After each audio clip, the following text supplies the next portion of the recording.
Hello, everybody. Welcome to the 18th episode of the Ain't This the Fun podcast. With me this week is a longtime friend, Carlos Gomez. Are you looking for him? I was. Yeah. Longtime friend. Where? Yeah. We've known each other since at least 96, 97-ish. Yeah. It's been a long time. Eric used to be my babysitter. That'd be a really long time ago. I wanted to get you on here, not only because I've known you for so long and you're a friend, but we went to art college together. Yeah. I would say that loosely. I don't know if we'd call it a college anymore. But it was such a it was the the school that we went to got sued for being a terrible school, and then they tore the building down. Yeah. They literally shut the is it open in other states still, or is it just ours that got shut down? Yeah, no, they closed the majority of them. Man. And then I think they sold to a different corporation. Yeah, but I think they're down to like 4 or 5 schools totally. I still remember the recruitment. I went and I'm like, wow, it's okay. It's an art school. It's close. It's dedicated to art. And I walked in and we were talking to the recruiter and I'm like, okay, how much is it? Oh, it's kind of affordable, sort of.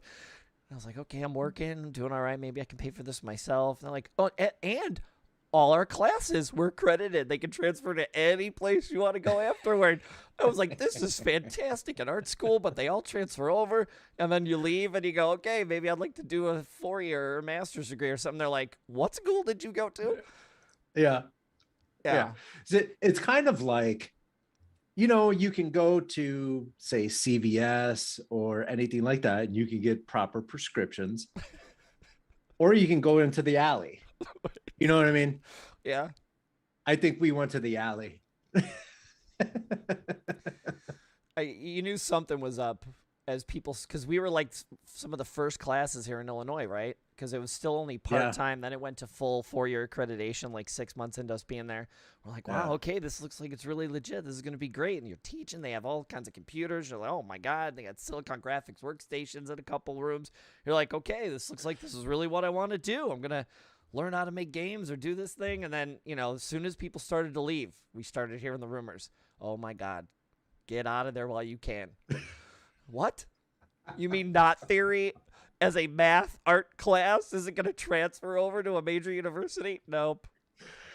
The only reason I got a good grade in what was that math class called? The knot theory class. Theory. That? It was legitimate knot theory. That guy was a knot theory. Like you hear about probability, and I think what's his face in Jurassic Park even talks about knot theory in the first movie. Yeah, unpredictability. That guy was a legit teacher.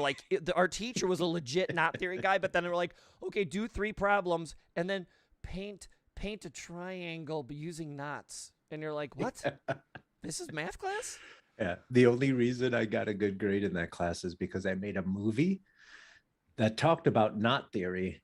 And then it had like back when we were in school, Mueller and Scully were still X-Files. hot. X-Files was still hot, right? And so it had like the X-Files music, and I even had like 3D animated Homer Simpson in there and all kinds of stuff. That's the only reason I passed that class.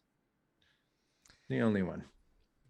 Because I made an amazing movie and did almost no math. Yeah, there was very little math. I remember a test being legit like 3 questions. But then they're like, paint a full canvas thing of a tree that uses knots in it. And you're like, okay. And again, I couldn't think how this was going to transfer to any reputable university ever. Wait for it. It's not. It didn't. I think I was going to go back to college like 5-6 years ago. And I'm like, here's the thing. They're like, yeah, this doesn't exist anymore. I go, I know the school doesn't exist anymore, but it is a legitimate transcript. You can get the copy of the transcript. It does exist. And they're like, do I not get something for like effort? I think I got like one class out of my degree PE. transferred over. Yeah. Gym. PE. Yeah. Our PE class was paint a picture of someone running. Wait, that's not PE. That is not going to you cannot be a physical trainer after this. This is not how that works. I know you've spent a ton of money, but that doesn't mean anything.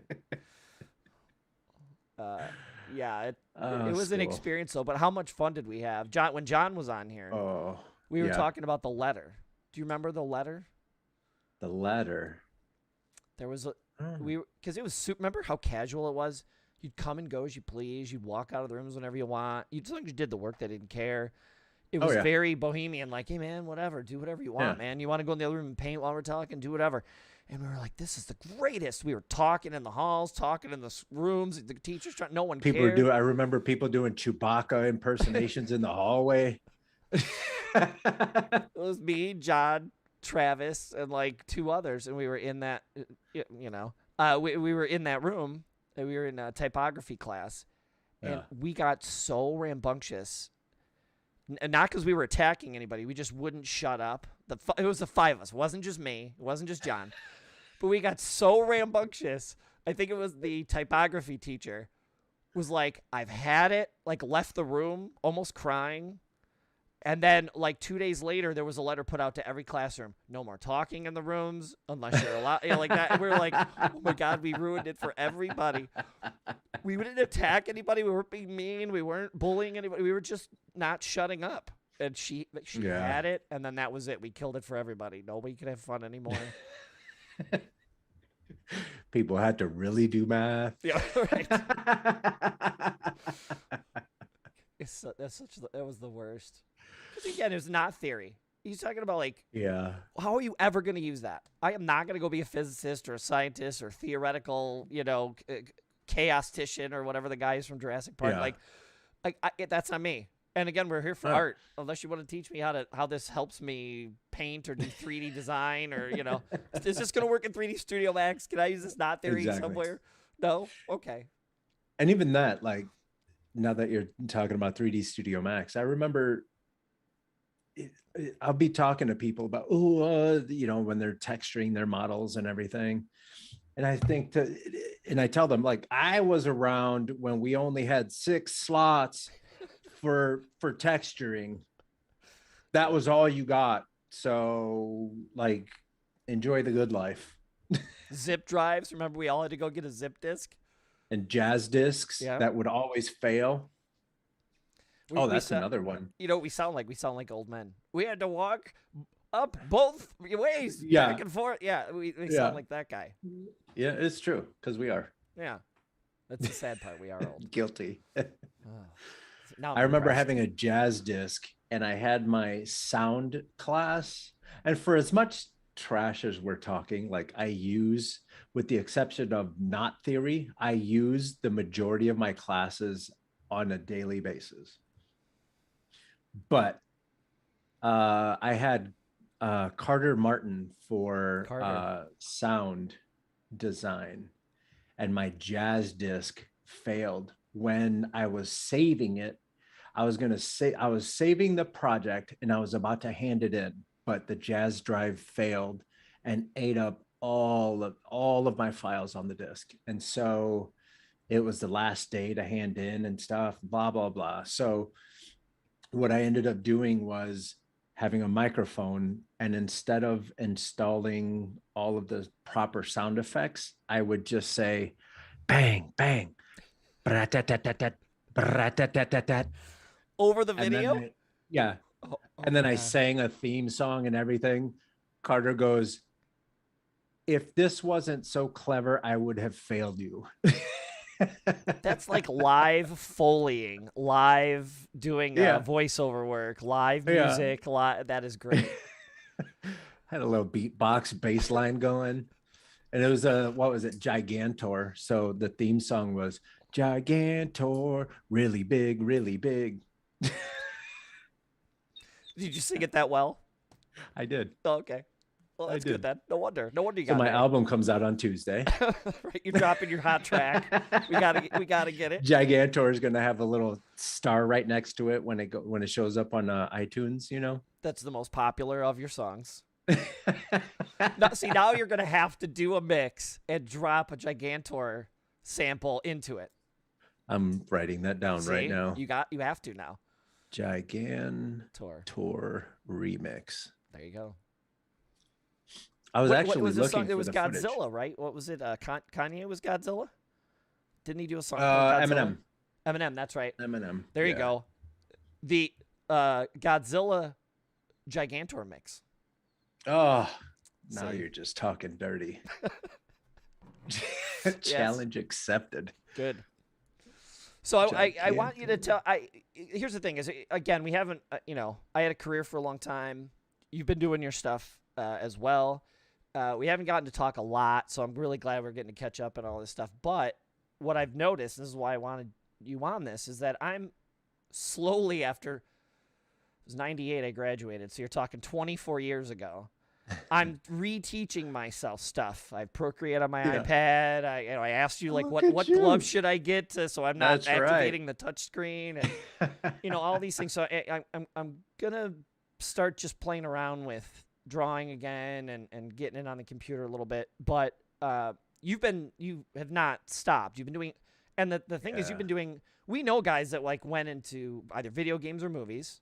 Yeah. And did that stuff. I know you've done some of those things. But what I noticed is you've done all kinds of stuff. You literally just did a album cover. What was it, like a month and a half ago or something? Like 6 weeks? Yeah, that was when did that come out? I think that came out earlier this year. Yeah. That was just a handful of months ago. But yeah, that's a whole thing we can get into. That's actually a really fun thing that yeah. But you've done a short film, which we talked about, because Eric, who will be on next week, who you may or may not have seen on some of these, he runs the Chicago Film Critics. Him and his contemporary help run. They organize and run the. It just ended, the Chicago Film Critics Film Festival, and we tried to kind of. I can't broker anything. I have no power, but I'm like, here's who to contact, and then they will watch your stuff. But unfortunately, it was a little too late. But next year, now you know.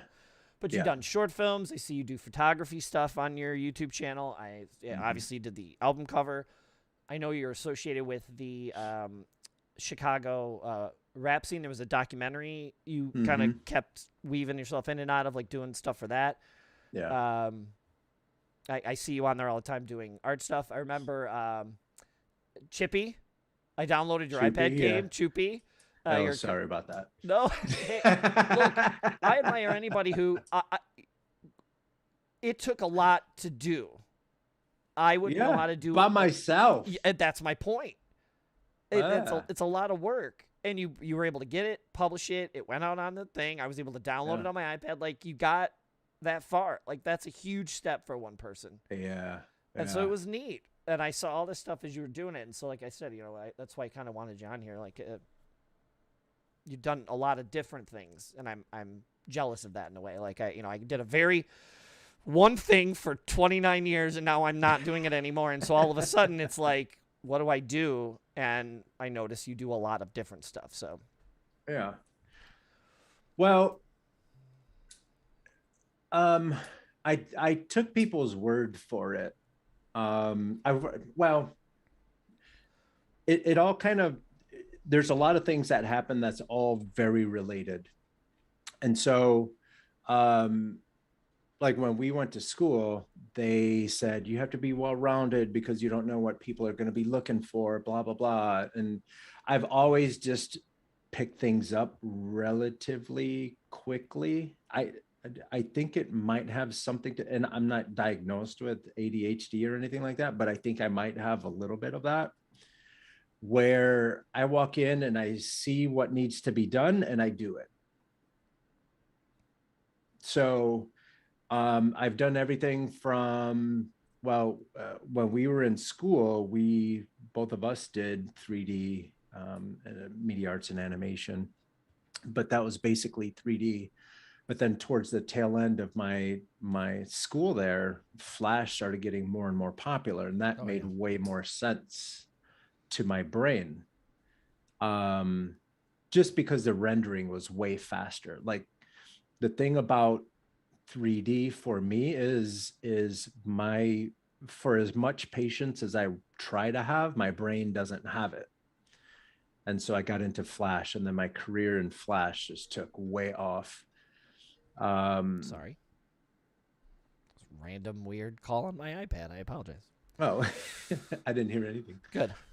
So yeah, so then uh, before I graduated, I was working at a video game company as a 3D artist. And then I got an even better job offer doing Flash. And so that's where my career just kind of ran. And I've worked on a lot of different really cool projects, things for like when I was in Chicago, I did work for like Sears and MasterCard and Visa. Um, and then things kind of slowed down just a little bit. And so then I'm not one for sticking around a situation that's just not working, you know? Good for you. Yeah. A lot of these young Um, kids are doing that now, and people are like, "What?" Yeah, it's good that you knew that back then. yeah. And that's just it. Like when we were all going to school, all of us, and I had this conversation before, like if all of us would have just focused and worked together, we would have been able to do all of the things that I'm doing now. And we'll get to that in a minute. But um, we had so many, our chemistry, like there have been teachers that used to teach us that said that when we were in school, that was the golden age of that school. We had great chemistry. There was so many people that had incredible amount of talent that are still very like we have a common friend, Mike Chubb, who he's down in LA working for whatever video game company, one of the There's video game probably a companies million that down there. does, yeah. Yeah. But he's been working on like Call of Duty and stuff like that. Wow. And then you have Neeraj, who is in Austin at Arcane, and he's animating. He's like a lead animator or Oh yeah. something like that, just killing the game. Um,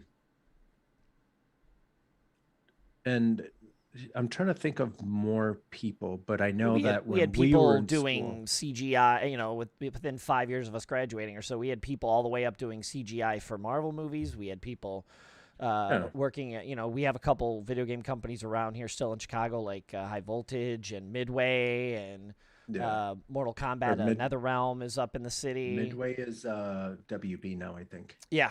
Uh, Yeah, so which is NetherRealm, and yeah, EA they had a Chicago office for a while. They were doing Def Jam, nope. the fighting game. There were guys Yeah, that we went to school with that were working that. A yeah. lot of guys were able to jump in and do quite well.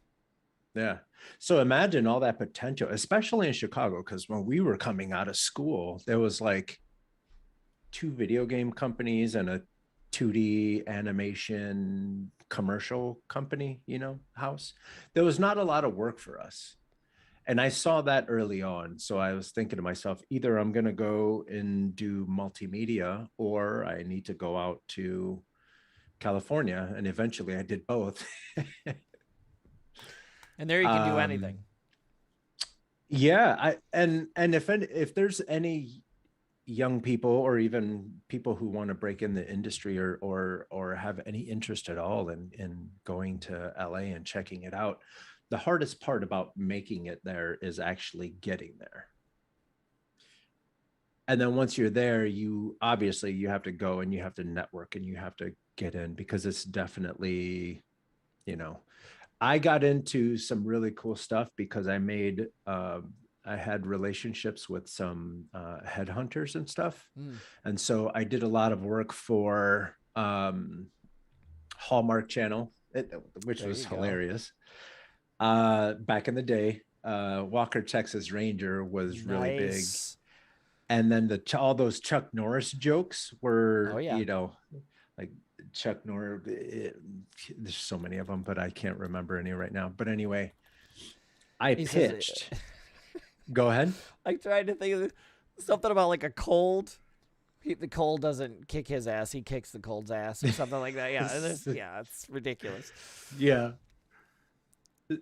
And so I had gone to work, and then we were in a meeting for something completely different. And then I pitched everyone on doing this website where you go and it's like a multiple choice, and it says, what would Walker Texas Ranger do in this situation? A, B, C, right?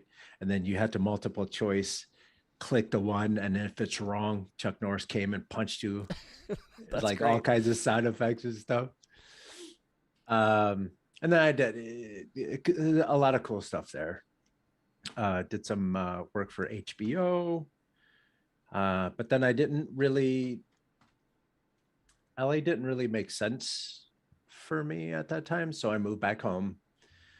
Got a job at a couple agencies doing work for I did something for Nokia, I did something for Bud Light, and then I went to Leo Burnett downtown, and I did all kinds of work for all kinds of tobacco products, and I think I did something for like Kellogg's at one point, whatever.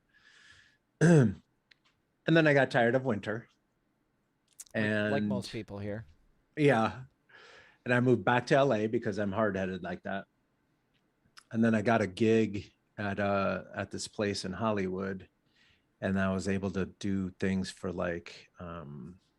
there's a Harry Potter movie that I worked on for the website for the movie. Sure. Tron. Oh, Legacy, the sequel. Yeah, yeah. I worked on that. The first one that I did for that company was Tangled, the Rapunzel story. Pirates of the Caribbean. Obviously, got hooked up with Disney then at that point. We had relationships with Disney, yeah, and that's one of the cool things about. This is going to sound so dumb, but is it one of the cool things about reading? Is I learned. You learn things. There's this book, I can't remember the name of the author, but it's called The Last Sermon, The Last Speech, something like that. I'll look for it while I talk, but The Last Lecture, that's what it is. The Last Lecture.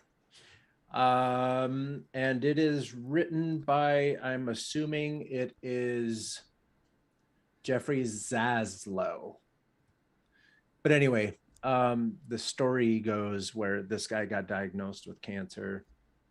And so he started to learn about accomplishing your dreams and actually focusing on the stuff that you want, blah, blah, blah, but accepting whatever life gives you. He wanted to work for Disney, and he wanted to be an animator and all this stuff, but instead he ended up being an Imagineer, which to me would be really cool, right? You design the rides, you design the experiences, the signage, all that cool stuff there. Yeah. And then, when we were in school, all of us talked about working at Disney, working at DreamWorks, working at Pixar, working at whatever. Xbox, Sony. Right. Yeah. And I got to do that, just not directly for them, but I got Disney, DreamWorks, HBO, ABC. Did a little work for The Bachelor. If you guys are out there, did a little work for The Bachelor. It's still around. Yeah. Yeah. Yeah. And then I came up to San Francisco area and did a bunch of work, like design work and even some animation work and even some development work for some companies here in Silicon Valley. And now COVID was very disruptive, and now I started my own design studio, and I'm doing filmmaking and animation and all that good stuff. Well, that's why when I heard, you had been putting out that your film short, had been accepted to, forgive me, I don't remember the name of the festival. You probably remember. There was a few of them. But there was one in particular because you were highlighting the poster, and but you know, obviously, well deserved. You were very proud, but you posted it, and I was like, that's awesome. Immediately, my head goes to, I gotta get him in contact with Childress, who you, believe it or not, had met 24 years ago. He came. Remember the Travis wrestling video that got destroyed? Remember that? Yeah. Childress is the one who edited it for him. Oh, no way. Yeah, and then Childress was really pissed That's because Travis awesome. erased it so he could tape something on the tape. I think it was like, monster trucks or something. Of course. Excuse me. I'm so sorry. That sounded horrible. But yeah, so because he's in this situation, again, like I said, I have zero power, but that was my first thought was, I know you're doing all these things, and I'm like, man, we got to get him. And his friend Colin, who I'm friends with, is the guy who actually does the shorts. He does the shorts program. Oh, cool. And so I was like, we got to get him in contact with Colin. And so, unfortunately, the time didn't work out. But now you know. Yeah. And so it's cool. It kind of comes around full circle all these years later as far as Eric being there on that day, and then now you doing the short. And I was like, here, we got to get him in contact with this guy to see if we can do some magic. But that's awesome. And that short was a lot of fun. Again, it's one of those things where, God, I wish we would have, as younger artists and younger, more hungry people, I wish we would have stuck together and actually worked on something, focused on working on something, not necessarily just a wrestling video where we were busting through tables. Although that was pretty awesome. It was. Yeah. It was. That could have definitely spun off into something, and then spun off into something. But we were ahead of our time, I think. We were way ahead of our time. There's a lot of us our age, I think, that, Marvel Cinematic Universe is a perfect example that the second you start seeing all these guys and you hear them in interviews, they talk about, they're all roughly our age, late 40s, early 50s. All they talk about is the 90s comic book boom, cartoons, Saturday morning cartoons, like all the things our lives are built on, our age group. And it was just they were either incredibly lucky and fortunate and kept hitting the right turn when they needed to, or they just were not scared to fail and they just kept doing stuff until it worked. And it's probably a good combination of the two. They just weren't failing but still taking the right turns, and somehow it works. And it's also probably a little bit of who you know, but regardless. And it's a little bit of, are you living with your parents? Which we all were a little bit at the time. And that's why it's this weird renaissance now. Like, it's very nice. There's a couple people watching. I can see over here on my other monitor, like, there's a couple people watching, but I know what I'm doing. Like I told you before this started, like, I'm just doing this, like I'm learning the new software. I'm learning how to get the equipment to do what I needed to do. The other day I started a stream. I was playing Vampire Survivors. I didn't hit the button on the stream deck for like 4 minutes. So it's just me staring at the screen like an idiot. And then I'm like, oh, that's right. The game's supposed to be, so I have to hit the button. Like, I think a lot of it is not being scared to fail. We should have all been like, who needs that company? There's 8 of us here. You, me, Niraj, Chubb, John, Travis. Like, there was a whole group of us that we loved being around each other. It was super fun. We don't know what could have happened. You never know what we could have done. So instead of sitting on that, now that I have this new portion of my life, it's, all right, well, I'll just keep doing this for 3 or 4 watchers, and I'll do it because it's just something to do, and I'll teach myself new things. And that's why I said, why I wanted you on here, because you seem to not, and I mean this in the nicest possible way, you seem to not care. Like, the next video is you talking about a camera lens and stuff, and then the next video is you doing cartooning, or the next video is, hey, my short that I did, you didn't even say anything about. All of a sudden you have a movie, a little short movie you did, I didn't even know anything about. So I'm like, see, this guy just makes stuff. Yeah. You know, and Yeah. so It's mental diarrhea. it's nothing wrong with being prolific as long as you Yeah. keep enjoying yourself and doing it. That's all I'm trying to do now. Is the whole purpose of this is trying to be like happy, you know, trying to find Yeah. something that is makes us all happy, hopefully. And I'm a big fan of people chasing their dreams and actually building something, doing something. You know what I mean? So that's kind of why I started my YouTube channel was so number one, why I know exactly what I need to do. So what I do is I make a tutorial on it and I put it on my channel. So now I know exactly where to go to find this thing that I learned how to do That's right. a year and a half ago. True. Good call. And this might be part of the discussion later, but maybe not. But another thing is, when I get older and I'm laying in a hospital somewhere and I want to watch some quality programming, I'm putting on my YouTube channel. Look at me. I'm pretty cool. I've done a lot of things. Well, at the very least, when you're sitting there, you can't look back and go, you know what, I didn't try it. Right. And there's something to be said for that, you know. Right. Yeah. And one of the things, Mrs. Fun in the chat, Mrs. Fun's upstairs. She put, "What's the name of his YouTube channel?" You didn't say it. We were gonna say it, but thanks for the reminder. The name of your YouTube channel is also by. Do you mind if I say your Xbox channel, even though you don't have an Xbox anymore? Yeah. It's the same name. It's one word, but two words. Coconut Justice. Coconut, like, is that a fruit? The coconut. Yeah, fruit. No, it's a seed, maybe. I don't know. I don't know. Coconut Justice. One word. Yeah. So yeah, if you search YouTube, you should be able to find him. I don't know what your icon is off the top of my head, but it's like orange with a little guy. I think it's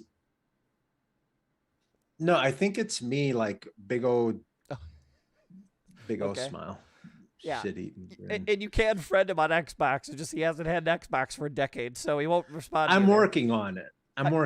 There's a guy in the chat named Sergio. All I did was talk about Forza on an episode, the driving game, and I mean, it looks. Oh my god, in 4K, it's like, I call it car porn. You know, like it's just you see every rivet on the seats. So I told him, I said, yeah, you know, he's like, I don't know if I ever told you. He's a movie guy. Like he knows everything about movies. He's like, I don't know if I ever told you, I'm a huge F1 fan. I'm like, what? Oh, I didn't know it. He ran out and got an Xbox just to play F1 on.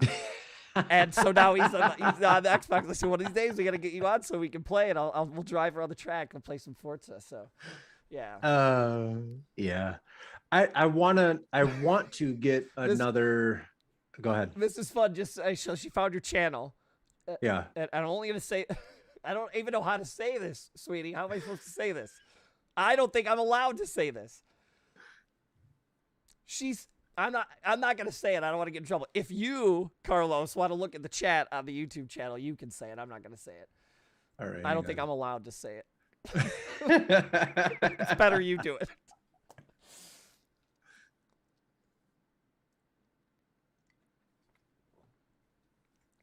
All right, hang on. Let me see if I can.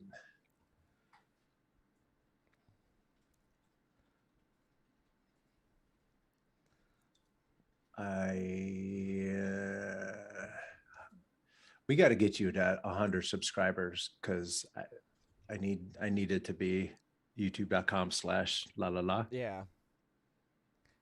So what am I searching for? Here, just the chat. Here, she says it's okay. I'm only going to say this because she's telling me to. It says it's okay because I'm brown. She's Puerto Rican. And so she says it's okay to say because I'm brown.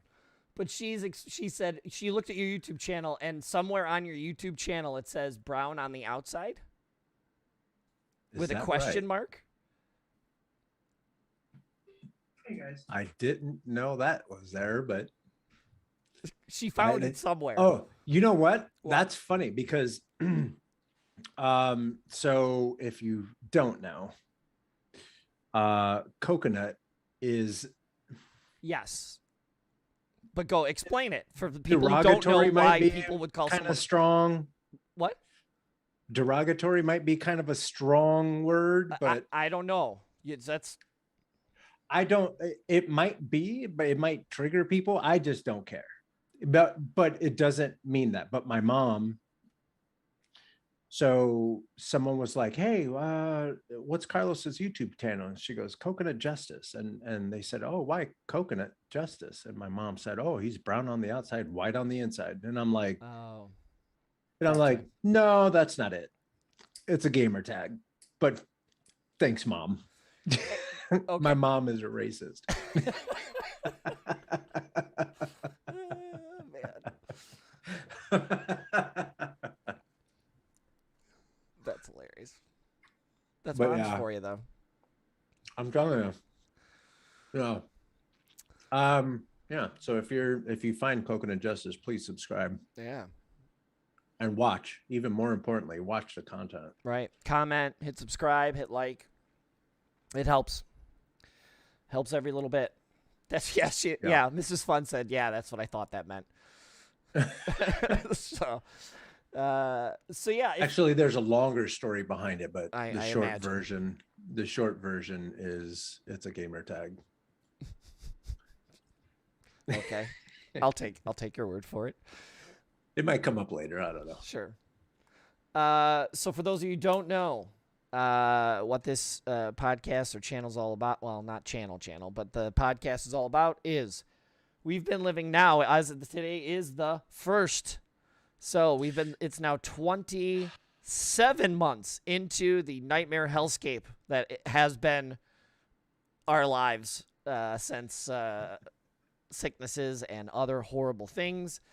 We talked about the horrible things a little bit last week. They seem to not be stopping. We literally chatted for 10 minutes before this. I guess there was another shooting at a medical office right before this started. Again, we're not making light of these horrible things that happen in people's lives. People are sick, people are hurt, people are broke, people are losing jobs, all kinds of horrible stuff. This whole idea of this, the reason I started this is to think of things that make us happy, and maybe by us talking about them, it gets people interested and may want to see or hear or eat or something, the things that we find fun that might make them happy, and if they want to comment about things that make them happy. And then we're going to look forward in a positive way and try to think of something that we anticipate making us very happy in the future. I just thought I needed this, definitely. I needed this. And so that's basically the channel. Yeah. Carlos has been gracious enough to show up and participate, so I'm pretty happy about that, obviously. And any excuse to talk. Yeah, definitely. I need more friends.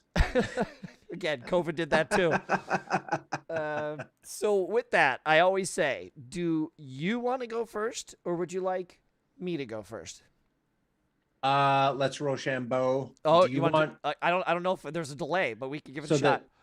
So the easiest way to do this is you say even or odd, and then we go 1, 2, 3, and then you put up either one finger or two fingers. Oh, I see. Yeah, you don't want to do rock, paper, scissors. I gotcha. Yeah. So it's either 1 or 2?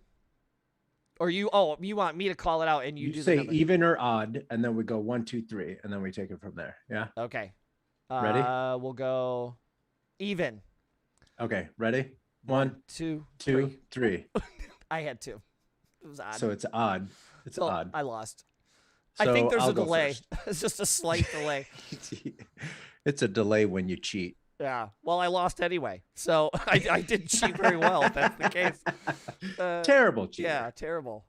So go ahead. What's something that's making you happy, or bringing you joy? Sweet tarts. The giant, chewy sweet tarts. Nice. You know why? Because now it has improved texture. It's not ribbed for your pleasure. It is a little indented. I can't really see because it's a visual thing. How big are those giant ones? This is half of one. So it's probably, I'd say it's probably about 2 inches round. 2 inch? Really? Yeah. So if you think about it, and I would take another one out, but I've already eaten all of them. Oh. So anyway, this is a quarter of one, and a quarter of one is close to about an inch in diameter. Wow. Half inch, probably half-inch diameter. But they're chewy, and they're, if you're into tangy, or dare I say tart,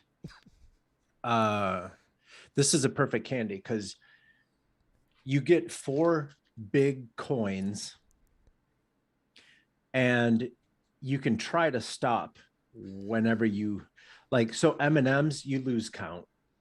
You just keep throwing those bad boys in and until the bag is empty. Sweet tart, huge sweet tarts, you can have one and you get your tart and you get the sweet, and no overeating, and yeah, and it makes me smile every time I have them.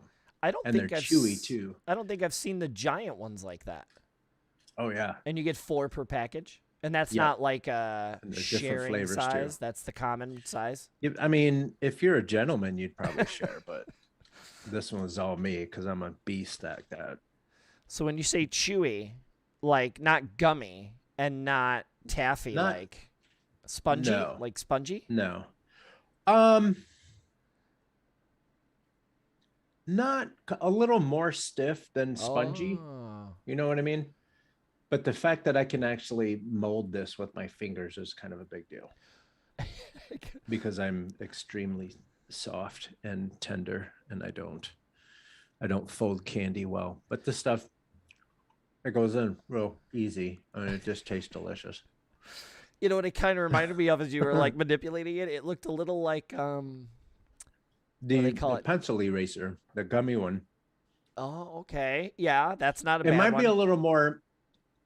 If you imagine, and I'm not suggesting anyone go and eat Pencil these erasers. pencil erasers. Don't do that. But a little more, dare I say, grainy? That might be the wrong word, but it's a little more stiff than that pencil eraser. Again, The gummy pencil eraser. I wouldn't recommend eating it, but as you were manipulating that like that, it reminded me of that kinetic sand that like kids play with, like castle sand, but it's like purple and green, and it kind of is grainy. Like that was a perfect word. Yeah, it kind of looked like that.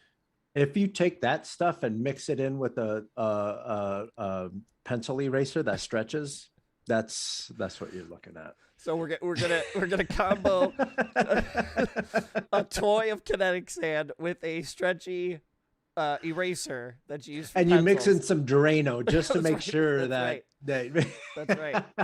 We do not advocate the drinking of Drano, eating of kinetic sand, or eating or manipulating or destroying or whatever, ingesting malleable pencil erasers, right? No? Or the combination thereof. That's the time we live in. We have to tell people we're joking. Yes. Don't eat erasers. Yes. That is no joke. Do not eat Drano or drink Drano or eat erasers, please. Jesus. I like sour candy, and I like sweet tarts. What is it? Not Garbage Pail Kids. Those are cards. Sour Patch Kids. Sour Patch Kids. Love them. Oh, at the movies especially. Oh. Are you one of the weirdos that eats Sour Patch Kids and then eats popcorn? I'll go back and forth, but like in the it's same not like sitting. Like you'll have some Sour Patch Kids and then eat popcorn. No, Yeah, because I'm a grown up. So what I do is I put popcorn in my mouth and I ingest that, and I enjoy that for what it's supposed to be. Okay. And then I might get like 1 or 2 Sour Patch Kids, throw those bad boys in. So you do that. Eat that, and then I'll go back to the popcorn. In one sitting, though. You won't just like eat Sour Patch Kids at a movie. You will eat Sour Patch Kids and popcorn and stuff at a movie, at one movie. Yeah, because sometimes, like if you try to plow through an entire bag of Sour Patch Kids, you might need therapy. You might need help. Yeah. And it just kind of like starts, I don't know, burning a hole in your tongue or something. Whereas you even it out with some nice popcorn, little butter, little base, you know what I mean? So you have the acid of the sour and then the base of the butter, little salt in there. Salt makes everything better. Sure. Yeah, Couple sips of a Diet Coke, and that's it. It's a wrap. Diet Coke. So you have all that sugar, all that salt, all that butter, and then you go for the Diet Coke. Yeah. I never understood that. You know what it is? The flavor. For me, it's the flavor. See, It has people nothing to love do that. with, yeah. It has nothing to do with. Well, I am kind of trying to watch my sugar intake as I eat for Giant sweet tarts, giant chewy sweet tarts. Yeah. But yeah, like I've cut way back on sugar. And so I got used to drinking Diet Cokes. And then now when I drink a regular Coke, I have nothing against regular Coke. It's sweeter. It tastes just a little sweeter than I just enjoy the Diet Coke, the flavor of a Diet Coke, just a little bit more than a regular one. I've heard people that will prefer that. I'm glad. I love how they're making. As you can see, I drink healthy stuff all the time. I'm a sugar. I don't drink alcohol. I don't smoke. I don't do drugs. But you give me sugar in any vessel, food, drink, whatever, sugar, I'm all for it. Yeah. And the fact that they're rock candy. Yeah. Look at the crack of candies.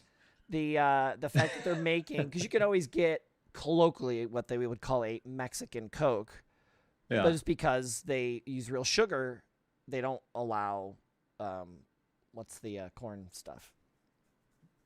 Oh yeah, high fructose corn syrup. So you could get, colloquially they call them Mexican Cokes. But now they make, almost every pop company will make a real sugar variant here in America.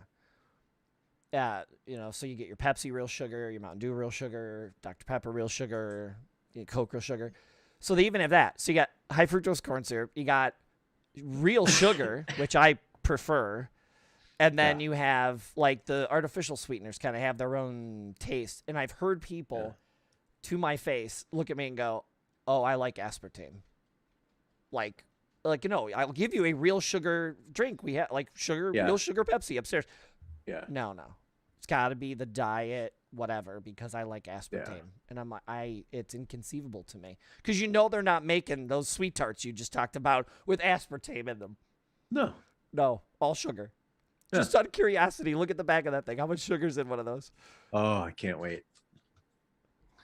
Let's see. This is probably why it makes me so happy.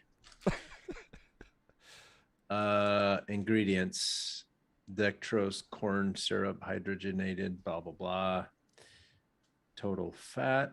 See, it's only 1.5 grams of fat. I'm on a great diet. Low fat diet. Saturated fats, trans fats. Sugar's usually down towards the bottom. Total sugar, 27 grams per serving. How many servings are in that thing? I'm assuming it's one pouch. So yeah. Oh, okay. That's not too bad, actually. 27 divided by 4. And that's what I'm saying. Like, but then it says, oh no. Includes 27 grams of added sugars. Yeah, that's it. 27 grams. This Mountain Dew. One. Here we go. 77 grams of sugar. I shouldn't be proud. I'm not proud of myself. But I have to have at least one a day. I got just a little bit of something with sugar in it. I have to. Yeah. Call it an addiction if you want. I get it. And then I get people that try to buy me like fancy candies from here and there. And I'm like, no. You're going too deep. 7-Eleven will do. Let it be. Yeah. Let it be. Nice. Oh, and now I have a dollar store right down the street. Oh, lemon heads, Boston baked beans. You get a big box for $1. It's like the movie box, right? Yeah. Yeah. Yeah. When I get my allowance, I'm at the dollar store. $5 will get you wired out of your gourd on sugar. Oh, An hour later, you'll be in yeah. a coma. Yeah. It's not good, but it tastes good on the way. Oh, so good. And that's the thing, right? That's why I like the sweet tarts, because they're not like overly sweet. And I have a pro tip about the Diet Coke too. But you put the these sweet guys tarts are in not. the Coke. No? Oh, It turns into Mountain Dew. Yeah. Right. No, if you're at 7-Eleven, what you do is you get one of those big cups, the super ultra big gulps, whatever they're called now. It's got an undertow. It's so big. You get you get a free surfboard. Submarine. Yeah.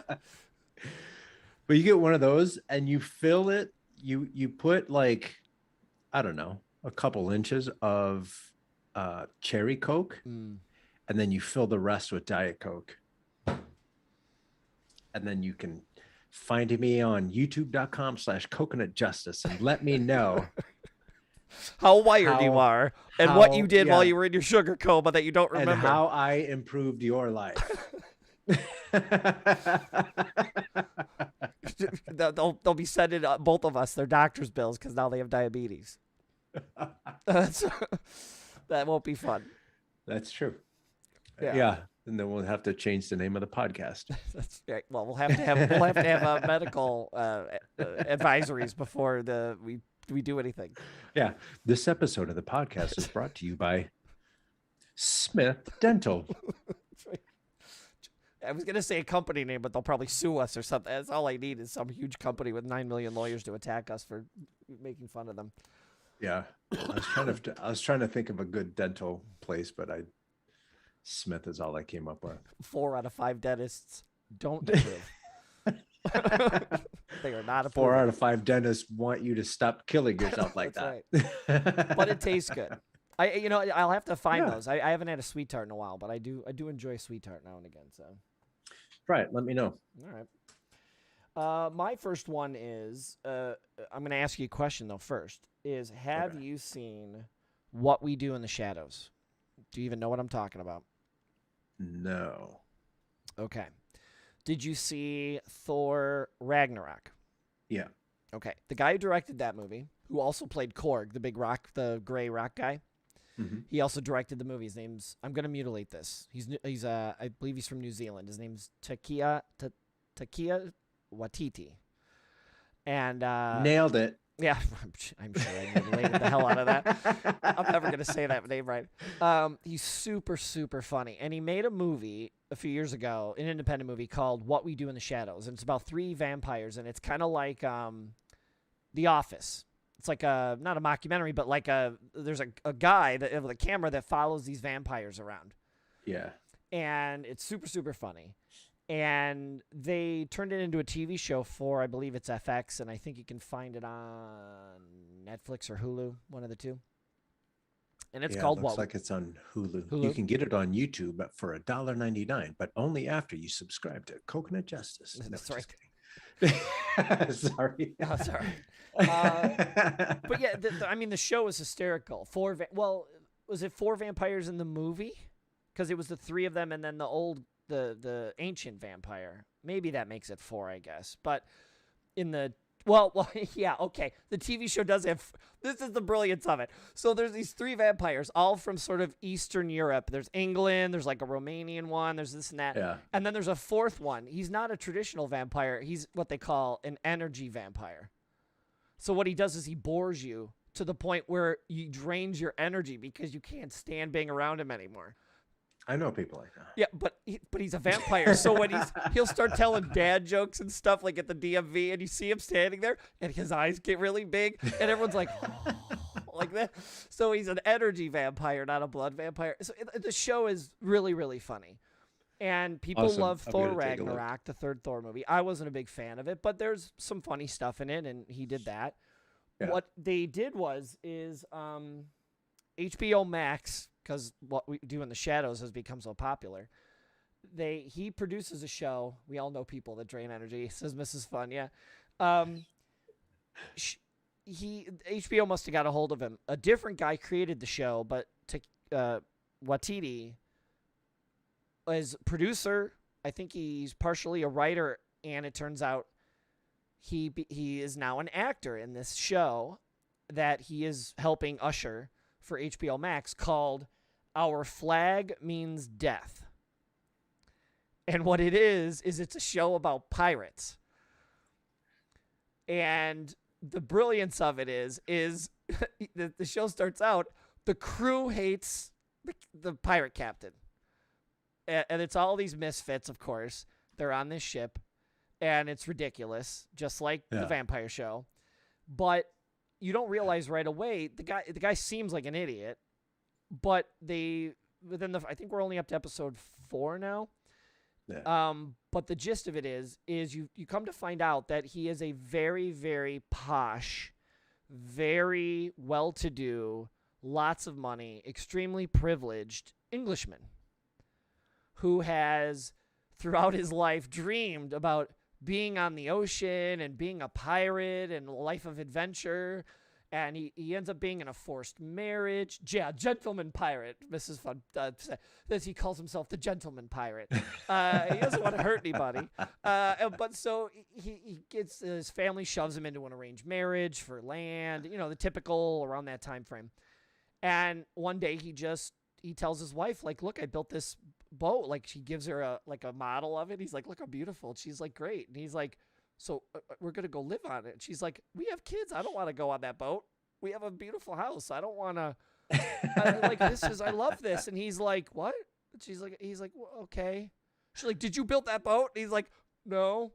And she goes away while he packs up his stuff, gets on the boat and leaves her in England. Leaves all of his money, all of it, to go be a pirate. But he's an idiot. Beautiful. And all the other pirates, or the guys, on his crew, the misfits, just beating the hell out of him. He's an idiot. This guy's an idiot. Why are we following this guy? So that's like the first episode establishes that, but very quickly you realize that there's a minor connection to the actual Blackbeard the pirate, the murderer, the horrible pirate, the guy who kills people. And the episode we're on, I won't reveal anything, but a cool actor pops up and portrays Blackbeard the pirate. And it's this interplay between this guy who's the legend of Blackbeard, who wants to kill everybody, and this guy who this posh, the gentleman pirate, shows up to meet at like a horrible den of thieves kind of thing, the Mos Eisley of the islands. And he shows up with him and his stenographer, a guy with a book and a pen. They're both dressed in the most beautiful white suits with the puffy shoes and the lace, and his hair's all done. And the very first thing, they walk into a bar, a guy gets stabbed and blood shoots all over the guy who's like writing the book. And he's like, what? What is it? And the guy's like, oh, it's fine. It's fine. We're not going to be mad because we're the gentlemen, And he always wants to be nice to everybody. And he thinks, oh my God. Yeah, it's very funny. If you've never seen any of Takia, I'm going to mutilate his name over and over. Takia Waititi. If you've never seen Thor, you said you saw Ragnarok. So if you like that, you kind of like the humor, you definitely need to watch What We Do in the Shadows. The movie's fun, and there's even a little bit of a reference to the characters in the movie, which are different from the show, but they dovetail back and they introduce those characters back in the TV show. Yeah. The Vampiric Council even includes actors who have played vampires. Like Wesley Snipes shows up as Blade, but he's not Blade. He's like, hey, Wesley's here. And he's like, hey, guys. And he's like, why is he here? And he's like, well, he was Blade. Like stuff like that. It's ridiculous. But so if you've never watched that, you definitely got to watch What We Do in the Shadows. But this new show is really what we started this week. And we're only on episode 4. It's on HBO Max. I don't think it's on HBO. And you said Our Flag Means Death? Right. All right, cool. There's even a fun play because in the I think first or second episode, to get his crew together, he gives them a bunch of the material he's brought with him, his fine wares, like material to make suit jackets and stuff, right? And he gives them a bunch of it, and he goes, "I want you guys to make a flag, each of you, It's like craft time on the boat. He's like, make a flag for our boat. We need a flag so everybody knows the gentleman pirate's coming and everything. And they're all they're using this fancy material and they're making like skulls and knives and skulls. And he's like, I don't think this is a good flag, But they're having craft time on the deck of the boat while it's on the ocean. It's the most ridiculous thing. It's so funny. And again, if you like his stuff, which I'm sure you will, and Thor 4's coming out soon, and he's doing that one as well. Thor: cool. Love and Thunder. So that's why when you see the previews for that, it seems kind of silly and fun. It's him again, and so this will be a good primer. So if you've there's 4 seasons of What We Do in the Shadows and an hour and a half movie. You have tons of stuff to binge. You'll totally enjoy it, and then jump right to Our Flag Means Death on HBO Max. It's so good. Perfect. Yeah. Yep. Awesome. I'm going to check that out. What's your number 2? Number 2. This is an easy one. Golf. I'm at that point in my life where, when I was in the Army, I played on a basketball team. We traveled all around Germany playing basketball. That's awesome. And then I played baseball for a long, long time, well into my adulthood. But bodies are made in a way where if you put it through all of that rigorous activity, it starts to not feel real good after a while. And golf is the only thing that I am probably going to play anymore. And so I made a promise to myself that this year is the year that I'm going to focus. I'm going to get really good.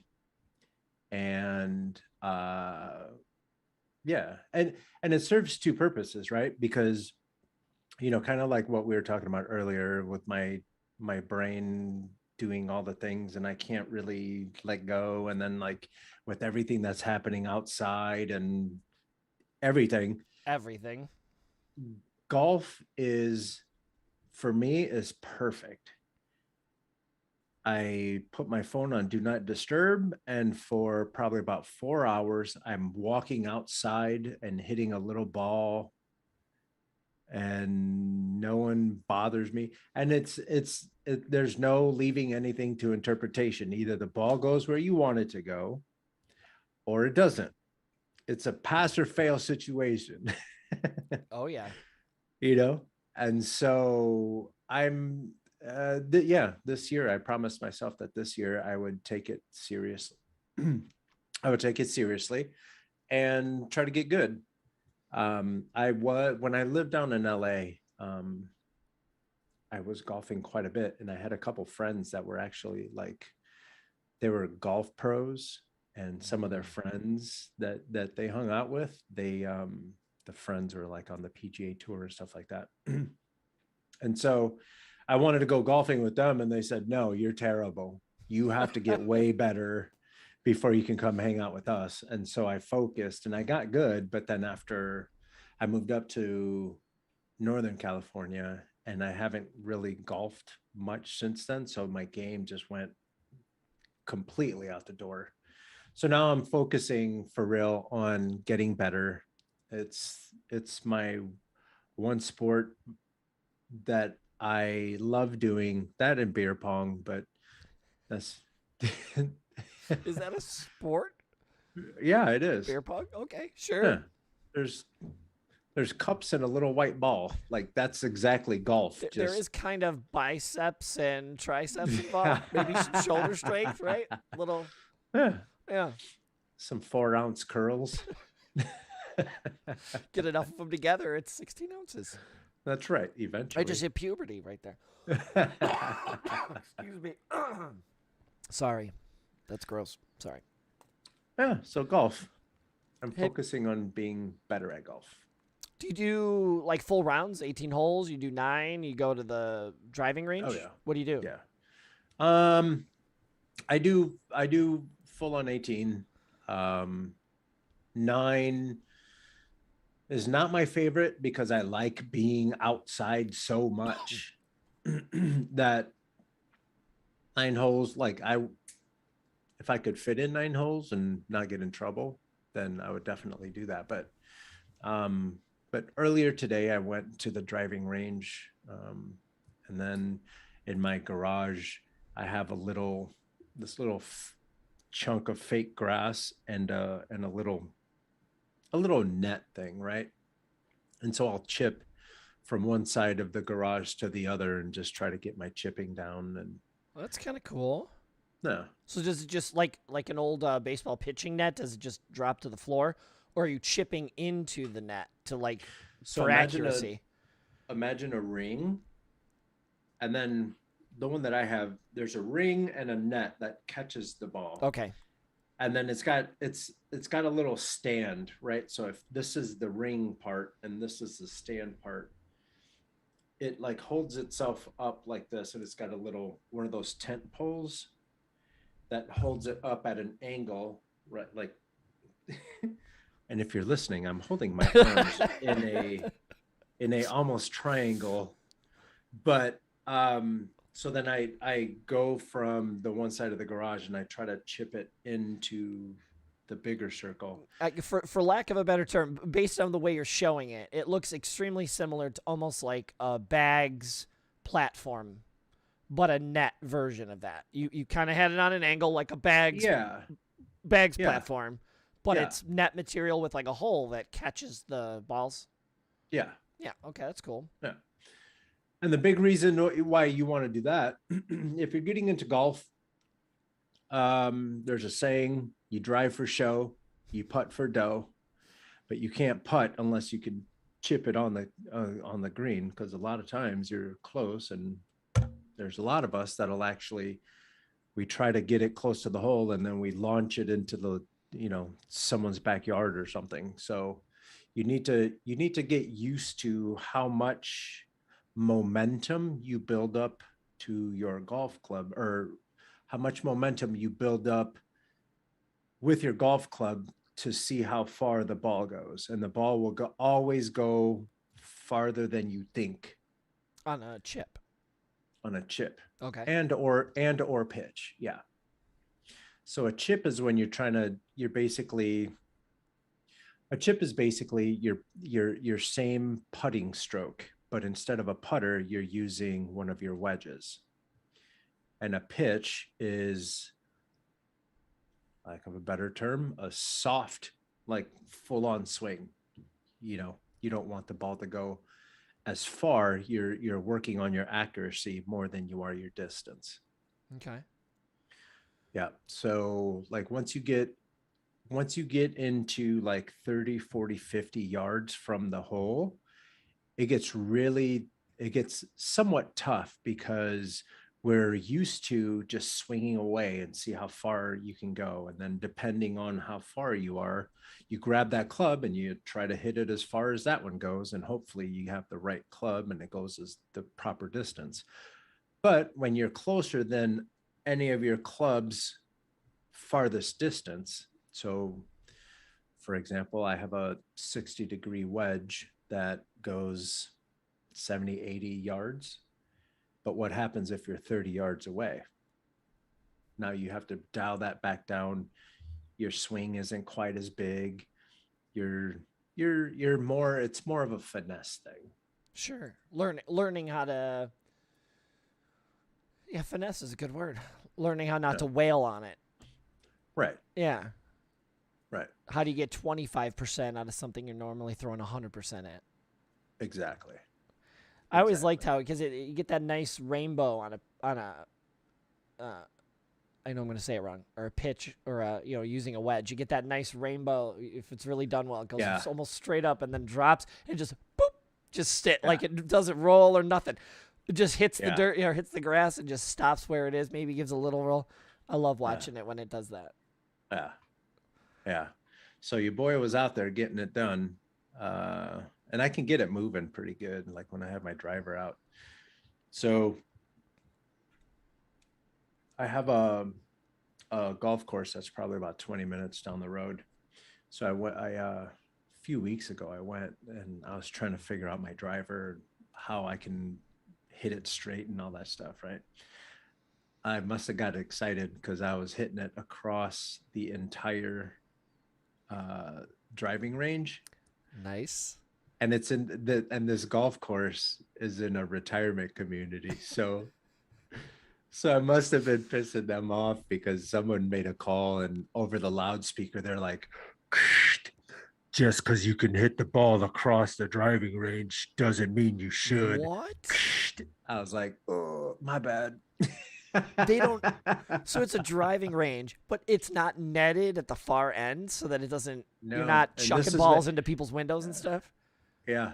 Oh Yeah. I my mean, god, that's if hilarious. you could hit the ball far and you hit a regular golf ball, you can probably hit someone's house. But they have the driving ranges have these balls that are limited distance unless you get a hold of one, you know, Sure. then things happen. But then folks call the pro shop and they yell at you. It, But is it one of those things too where they buy the house next to the golf course and then get mad at the golf course? Or did they buy I the got another house and then story they about build that. the golf course next to Okay. your house and then you're stuck with it? Like either it's I one got a way or story the about other. that. If you buy that house by that golf course and you get golf balls in your windows, you bought the ticket. You knew what you were getting into. Like what? You know what's happening. What? Like it's like when you go to the beach and you get mad that the sand went in your That's shoe. right. What are you expecting? Yeah. So to finish up the driving range. So yeah, on this side of the driving range, you can hit over, but then on the other side of the driving range, they can hit back, but Oh. not, but like, again, it's a retirement community. So there's not a lot of people that are hitting the ball across the entire driving range. So that's why I got yelled at. But then another story, a couple weeks ago, I went out with a couple friends, and again, it's one of those situations where I was probably 50 yards out. So I took out my club and I hit the back of this lady's house. Well, you didn't use a driver at 50 yards. So on a with a No, pitching wedge, no. Sometimes people know when golf is so anti-science, it's not even funny. Golf, if you swing incredibly hard, chances are the ball isn't going to go nearly as far. But if you slow down, the ball like moves. It's crazy. It's Okay. crazy. And so I slowed down just a little bit, but I had just enough momentum where the ball just took off and it bounced once and then again. And then like it, but I think the second bounce was maybe on her back porch or whatever. And then the ball rolled over and it was kind of close to the house.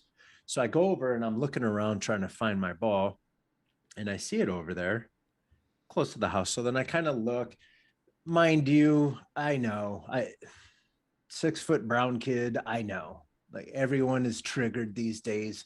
I know, I get it. So I was looking, I was making sure that I didn't break anything. I was making sure that everything was cool. And then I was like, well, I'm here. I might as well just go get my ball because it's right there. So I go and I get my ball and I walk over back onto the golf course and I drop the ball down and I get ready to pitch it now. I'm going to do a little flop shot because the green is up a little high, but I'm pretty close, la, la, la. And the lady says, hey, was that you in my backyard? Knowing damn well it was me, right? So I'm not going to let you set me up like that. I said, yeah, that was me. And I think my honesty just like surprised her. I think she wanted me to be, no, it wasn't me, blah, blah, blah. But it wasn't. I was like, yeah, that was me. I just, so she goes in on me. She starts like reading me the riot act. This is a private property. This is the golf course. The back of her house is no lie 15, 20 yards away from the green. It's relatively close. And I'm not saying that to try to make myself feel better. I'm not doing that at all. I'm just saying the facts are I got a hold of a ball that moved. Yeah. And her house is real close. So and I told her, oh, I'm sorry. I'm sorry. I understand what you're saying. So then she just keeps going and going and going and going. And you know, when someone is trying to pick a fight or someone is trying to start an argument, someone is trying to do those things. And I'm at the point in my life now. I don't, either let's go make some money or just leave me alone. Sure. Right. So, so then, you know, I was like, yeah, you're right. I kept telling her, you're right. I'm sorry. And then she like puffs away all angry and stuff. And the guys that I was with, yeah, exactly. Bubs. That's Mrs. Fun. They were calling her Karen, and I started laughing, and I was like, but her hair was cute. Like she was done up. She was like living her best life. And then I think my friends nicknamed her Hairdo Donna. And then every time I missed a putt, I would yell, "Damn it, Donna, you see what you did? You ruined my game." You know, if you go back there and you're at that hole, you better not hit it anywhere near that house, because you go back on that lawn. Listen. Oh, yeah. I was thinking about getting, because we're probably going to play again on Friday. I was thinking about getting like a little stuffed animal or like something holding a flower or something sweet, you know, and just setting it there and saying, yeah, sorry, I walked on your back porch. Or it's not even a porch. It was a backyard with a little brick patio landing or whatever. Yeah. So it's not like you broke a window. Look, no, and again, if she bought the house and then they built the golf course, that's gotta suck. I mean, you buy a house and all of a sudden everyone's hitting your house with golf balls. It's got to be annoying. I totally get it. Yeah. But if their golf course was there, that house was there, and she bought the house, she or he bought the house, and then they're like, oh, another golf ball. What do you expect? And like you said, what were you, 20 yards away from the hole? Yeah. You were probably the 100th ball to end up in that lawn that day. And between the house and the green, she used to have bushes, but then she just recently took those bushes out. And so my ball went flying past where the bushes used to be. And she was. You may have to get a whole carton. And then it's lost. It's in Karen world. We can't just drop it at the end. Just grab another one. Just be done with it. Damn it, Donna. Yeah, damn it, Donna. I've only played one 18-hole round of golf ever in my life. Yeah. And it was one of the very first times I've ever played golf. You want to see a bad golfer. Yeah. That's what that was. It was miserable because I was horrible at it. But I do really thoroughly enjoy going to the driving range. I've been to a couple in Vegas. Oh, yeah. Been to a couple out here. Have you ever done Top Golf? It's exactly what I was just going to say. Probably 5-6 months ago, maybe even longer. Anyway, there's a top golf probably about 40 minutes from here, and I went there for like a little birthday party thing, and man, that was fun. We were all the way on the top floor and everything. Like it was a total blast. Yeah. It was a really good time, and so there's some semi plans to go back there soon. So, cool. Yeah, it's fun. I think I would enjoy going if I had my own clubs and I go a little more often, but it's definitely Zen-like, right? I've heard that more than once by more than one person, saying like, this is great. I just go, it's quiet. I hear the birds walking around. And out here, like in that retirement community, there's rosemary bushes all over the place, like the herb rosemary. Yeah. Which is one of my favorite herbs. I love cooking with it. I make some amazing lemon rosemary bread, blah, blah, blah. Oh yeah. Your boy makes his own bread. I was going to say, you went right to 11 on that one. What was it? Lemon rosemary bread?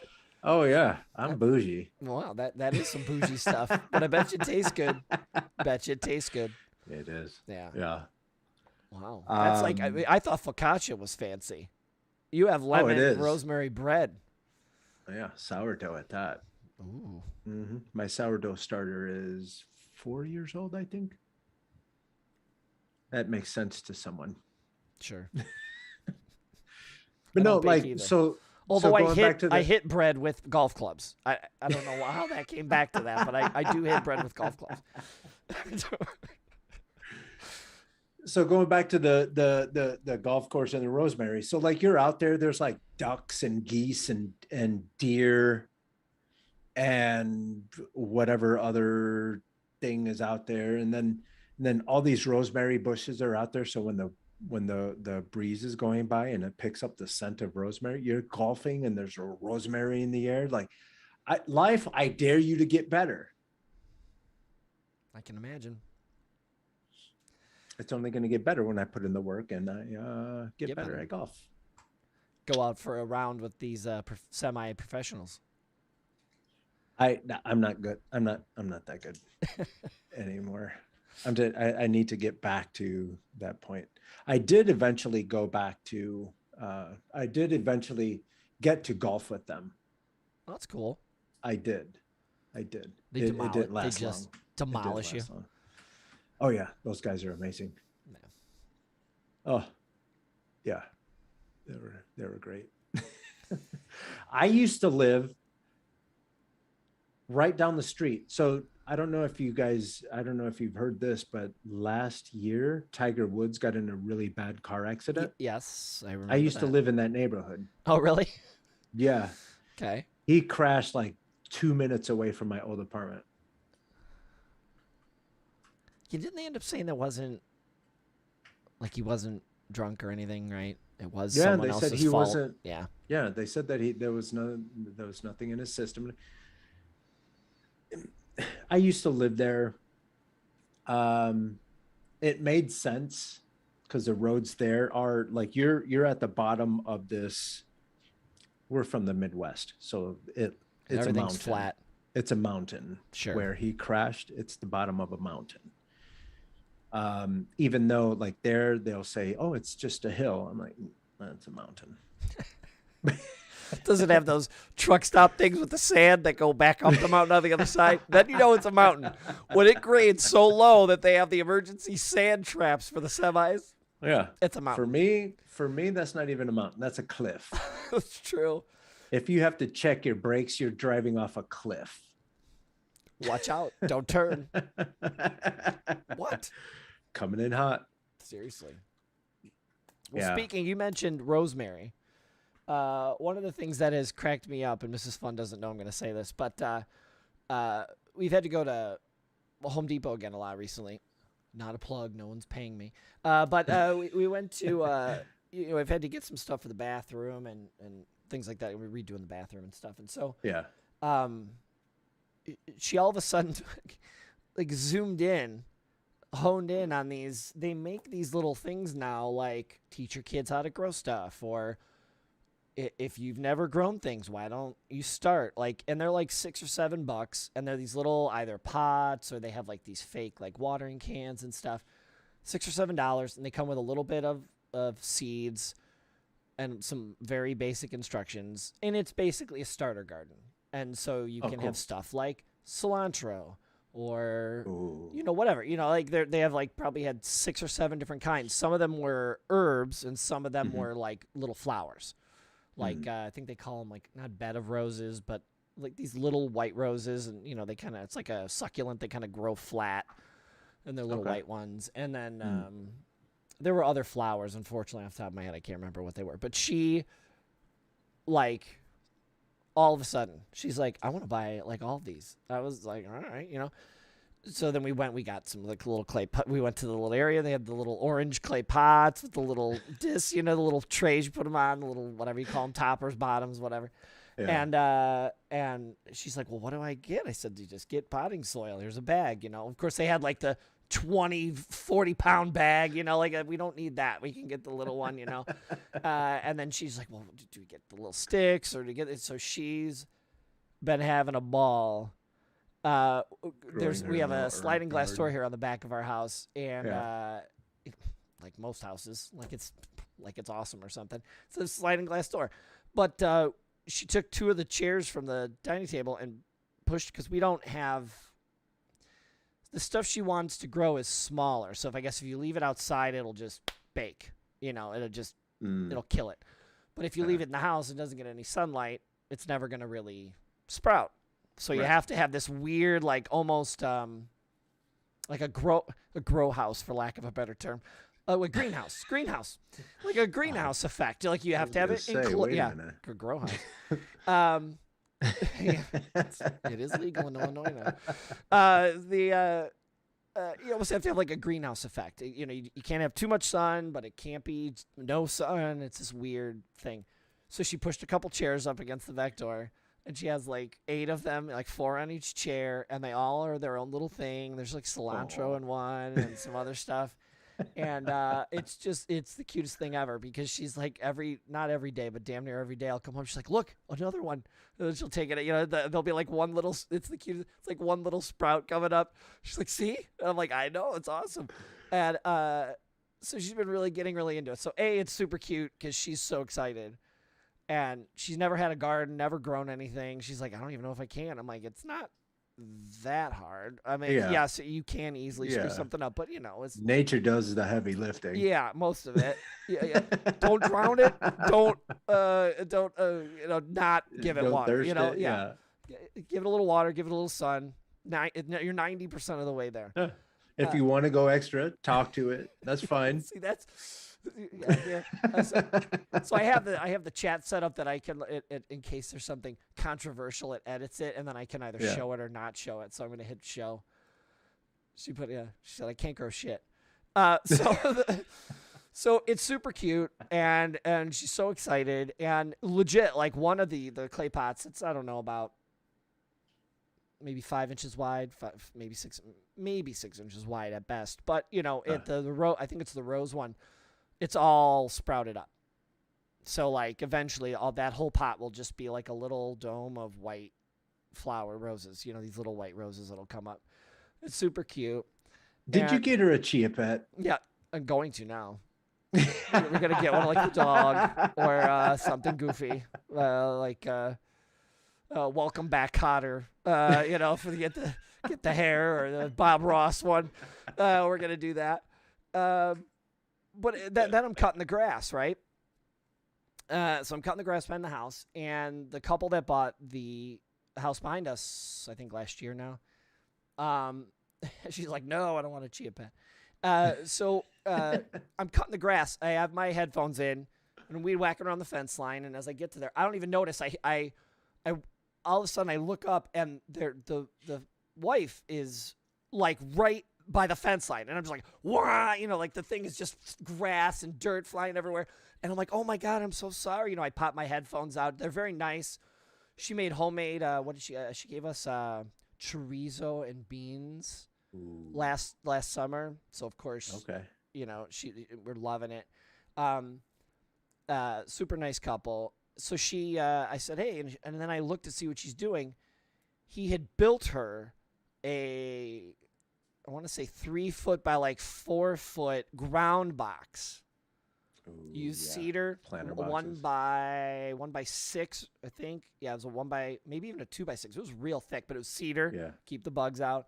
Filled it up with dirt, and she was just starting to, like, you know, do stuff with the dirt, kind of getting it ready to plant stuff. And then I noticed along the fence, homemade salsa she made for us.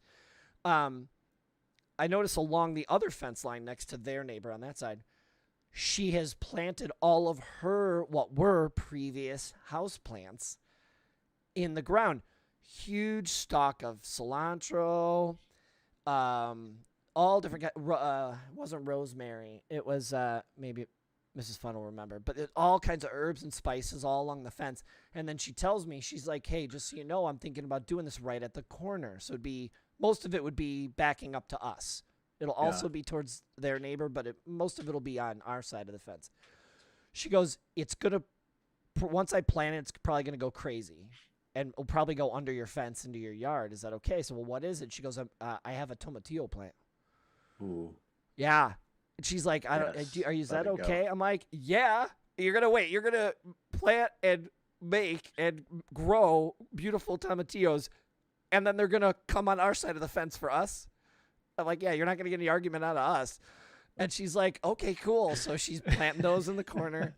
I went up to the door. I'm like, hey, yeah, tomatillos. I tell Mrs. Fun, I'm like, come on, you know, because we've chatted a bunch. She comes running out. She didn't see all the stuff she had planted. Mint, that's another thing. A mint. She has a whole chunk of mint, and I guess that goes crazy. Like once it's like a succulent, it just grows. Yeah. So there's fresh mint. She popped leaves off. We were crunching them, and nice. yeah, it was amazing.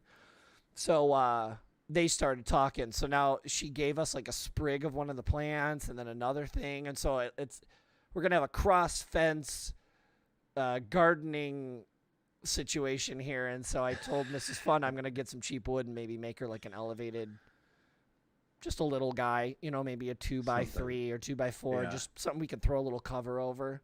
So that way it doesn't, burn up and stuff. But chamomile, that's the sprig we got was chamomile. She grows chamomile back there.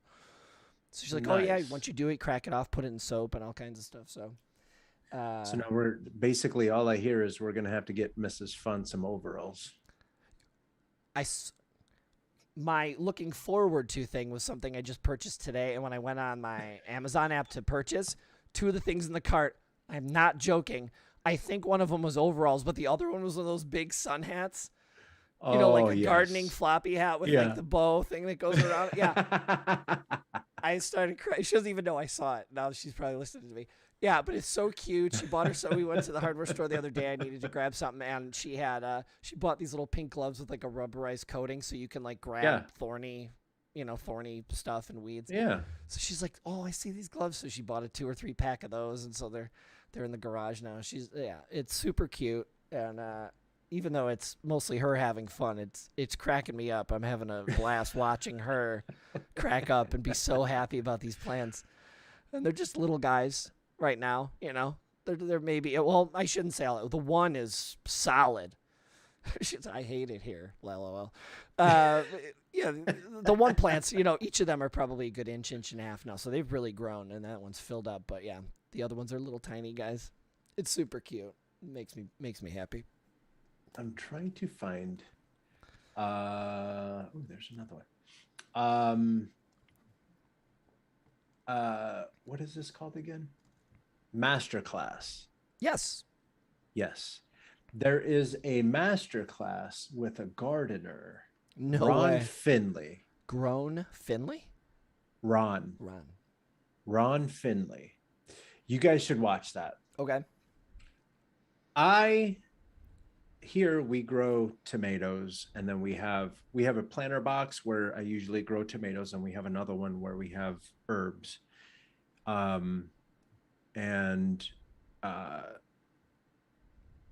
wanted to go take it to the next level, so I watched Masterclass, Ron Finley on Masterclass, and he was like, "Oh yeah, just do like this." And the cool thing is he's from Southern California, and he just talks. He just, bad words and everything come out. So, and he says things like soil is gangster and air is gangster and stuff like that. So he's very street. Okay. But he got me to where now I've grown tomatoes, herbs, obviously, watermelon. I have a bucket full of potatoes now that I'm growing. Nice. I got, there was a couple potatoes that had gone bad and the eyes were coming out, right? So I just chopped off the eyes and I put those in dirt. And all of a sudden, like, you have an unlimited amount of potatoes and for me, I like being cheap.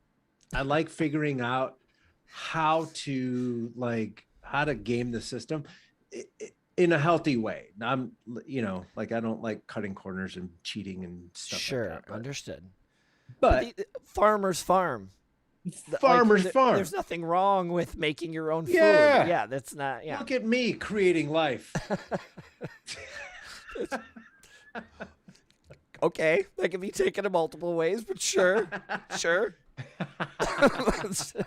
I don't know everything you're doing in the garden, but sure.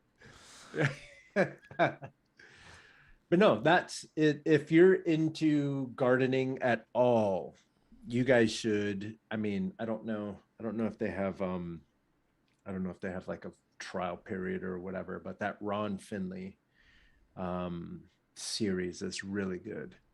I think they have a subscription period to Masterclass as opposed to paying per person, because you can just pay for like the Steve Martin Masterclass or whatever. But I think they have like a subscription service now, because Neil Gaiman, who's one of my favorite comic book writers, did a master class, and I often want to be like, oh my Oh, god, cool. I want to watch that so bad. So maybe what we'll do is we'll get like a month of it, and then we'll plow through both of the things real quick Yeah. and then get rid of it. Um, Well, you see, and that's the funny thing. So not only that, but we took our Bubs, our dog, for a walk yesterday, and as we're walking down the street, there's a guy on the side of the house at the corner, and he's clearly planting what appears to be, mostly grown something. It's not obvious. It's not like it's a rose or, it's like leaves.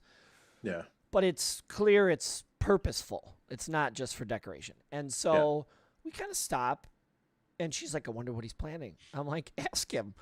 Again, it didn't grow up in the suburbs.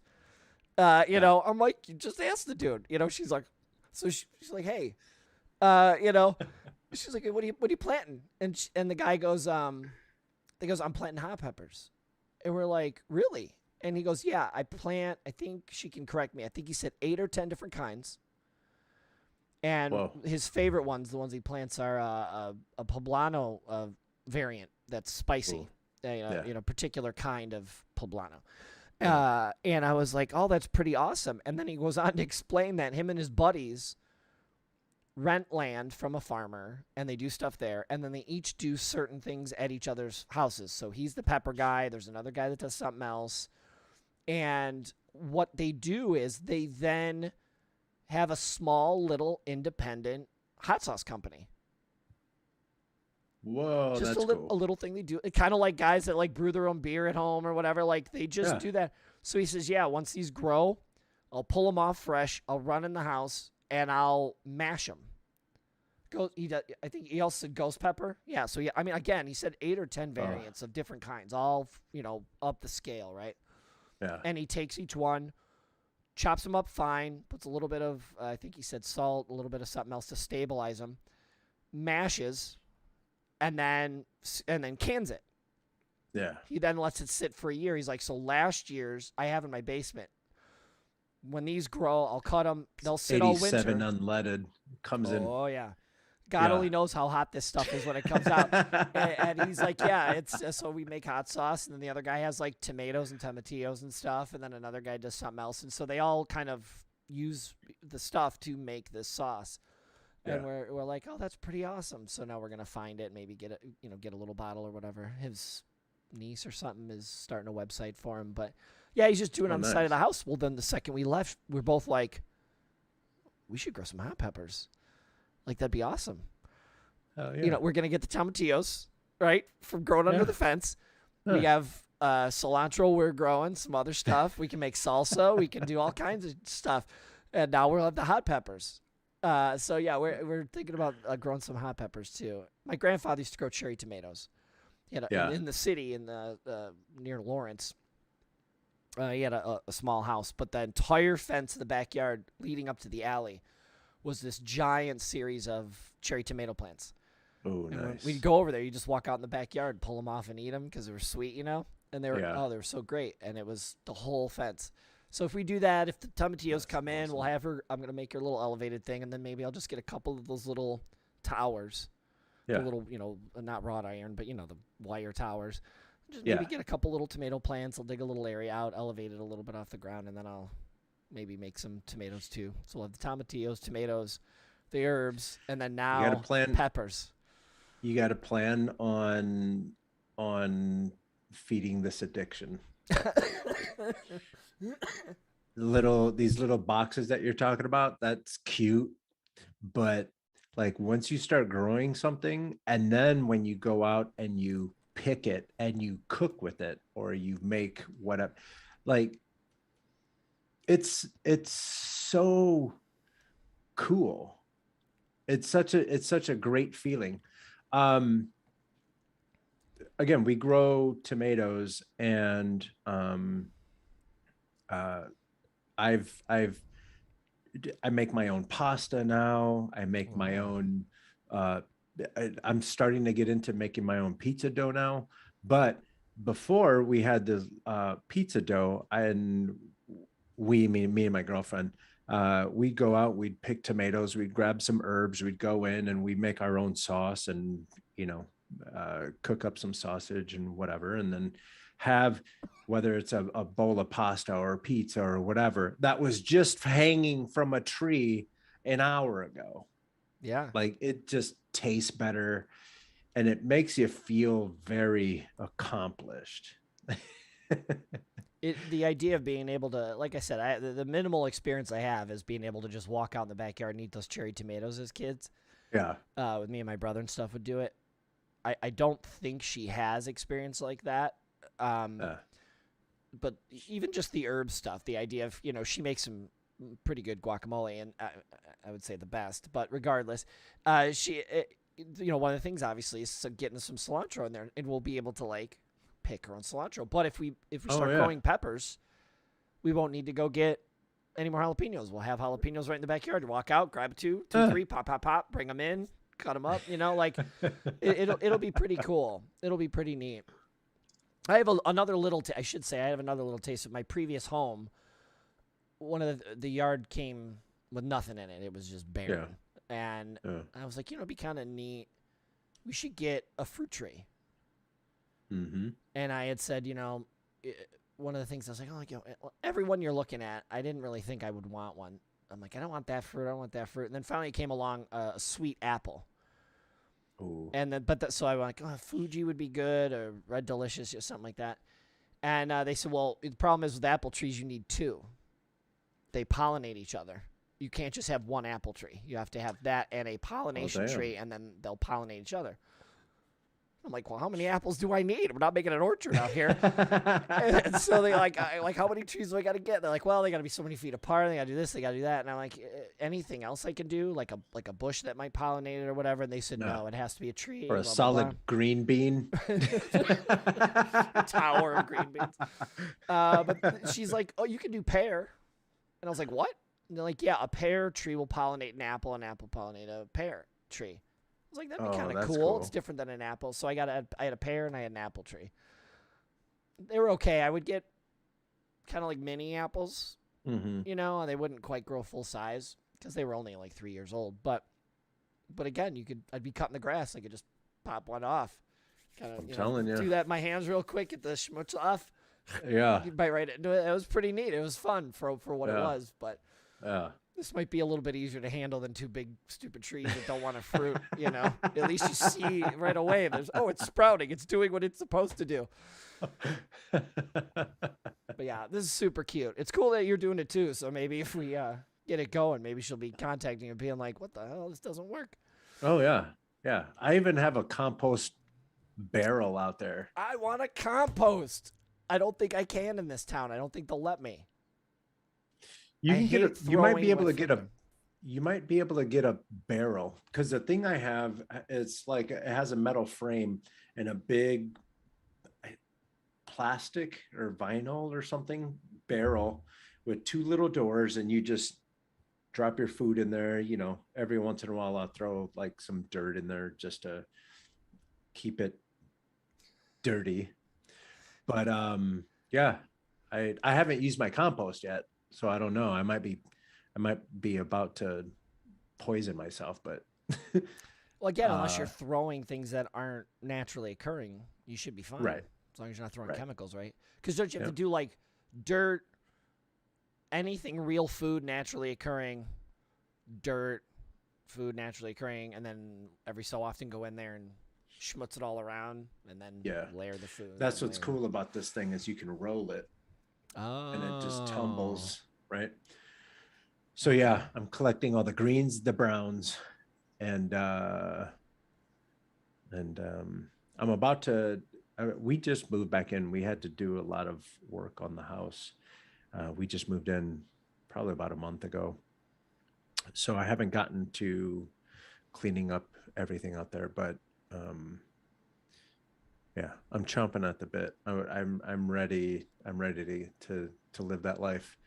I have a lemon tree. Well, I have a couple lemon trees out there. I have a planter for mint. I thought one of my lemon trees was a lime tree because I wanted the mint and the lime to be together so I can have mojitos. It was supposed to be mojito corner. Yeah. Yeah. I'm going to find out I have two lemon trees. We have a rosemary bush. We have planter box full of herbs. Another one that doesn't have anything right now. I have a bucket. Like I said, I'm growing potatoes. Um, yeah. And, uh, the girlfriend does all the flowers and stuff. I do things that you can eat. And I'm really pushing my luck because I'm trying to take over the decorating, the outside decorating, but I'm gonna decorate with everything you can eat. And I'm not allowed to do things on my own. You can't be trusted. No, That's no. great. I told her, hey, there's no rules. If I found a grilled cheese tree, we're getting a grilled cheese tree. I don't care what you say. Now, I might be willing to take care of a grilled cheese tree. Yeah, Yeah. that's a good life right there. Yeah. So what's your number 3? Number 3. I wrote this one down. It says, actually my YouTube channel. And I'm not saying that in a way like, not trying to make this a Coconut Justice commercial, but the cool thing about that YouTube channel is, go ahead. No, I was just gonna say there's nothing wrong with it. Anybody who's on here, including me, we're not promoting it. You were doing these things because we enjoy them. Yeah. It would be weird. It would be disingenuous if you were like, "Hey, come spend money on my thing." Like that would be if you were only doing that. But like I described at the beginning, it's obvious you have a passion for this. This makes you happy. Oh, it's obvious. Happy. Literally not everything, because I refuse to teach knot theory on my channel, but you should now. We should do a knot theory class. Yeah. I think I still have my notes in a thing back here. Yeah, but it's kind of like everything that we paid for, I now get to turn around and teach, because our school is gone. And like I can only imagine. Well, I started my YouTube channel because I know that people like me are out there, people that want to be creative and draw and use Illustrator and Photoshop and all these things. But they might not be able to afford going to a school that may or may not be the right move, and all the drama that comes with that. Right. Especially these days. Yeah. And so I started doing like travel videos and stuff like that. And then when COVID hit, I noticed that a bunch of people were starting to reinvent themselves. And I figured I have the definitely not the memory, but I have the experience to bring to the tutorials that I'm making and stuff. So and so the tagline or whatever for my channel is live your life, tell your story. So I want people to learn how to edit videos. I want people to learn how to draw. I want people to learn how to do a certain something, because now that everyone has a voice, at least come to my channel to learn to how to do it properly. So we're not watching a bunch of stupid stuff. At least if you're going to tell your story, at least do it cool, like bring some kind of more formalized learning to what you're trying to do. And that's my market. My market is folks that want to learn how to do all this stuff, and who are chasing their childhood dreams, probably. I like that stuff. It's like I said already a couple times. It's obvious. just purely by the volume and I don't want to use the word cornucopia, but like the abundance of different things. You're not just focused on one thing, which is also okay. Specialize in one thing, maybe, like I'm an illustrator expert. Right. I'm only going to show illustrator. But the fact that you go out and you do travel vlog, you do stuff about, I bought a camera. Here's how to use it. Here's the settings. Here's the thing. I got a pen. Remember when I was buying my digital pen? One of the first things I did was I contacted you. I'm like, I think I'm going to get this one. It's pretty cheap, but is it a bad company? Is it garbage? You're like, no, it's all right. Like you seem to be putting your feet in a bunch of different fires, for lack of a better term. And so it's obvious that that's what you're trying to do. And you can tell you enjoy it. And the beauty of YouTube, and again, I'm on YouTube, so whatever, is I seriously, like 50% of this setup I did in about a week. Yeah. And it was all done using YouTube go-tos. Totally. Yeah. I wouldn't know how to run Streamlabs. You see like everyone's on Twitch and everyone's on YouTube doing live streams, maybe from their phone, but like when you see setups with multi-camera, which is my next thing, I have a couple cameras. I'm going to try to hook them up where I can pop between cameras and stuff, or do some gaming, like tabletop gaming. So I'll have one up above me, shooting down on the mat and stuff. Oh, cool. But it's a whole learning process. And all right. Even something as simple as I cannot figure out how to add as people are watching right now, there's a banner on the top with my Twitter stuff and your YouTube channel. Coconut Justice is up there. I must have tried for an hour on my own. I could not find the right setting to get it to scroll properly. And sure enough, scrolling words on Streamlabs OBS, blah, blah, blah, boom. Guys, 2 seconds. That was it. I'm out here. Boom. Now it's done. It's in there. Yeah. And I didn't have to take a class. I didn't have to spend $1 million. And if you're teaching people like you are, Illustrator tip, a DSLR tip, another device you purchased, hey, if you're traveling, make sure you do this, that, or the other.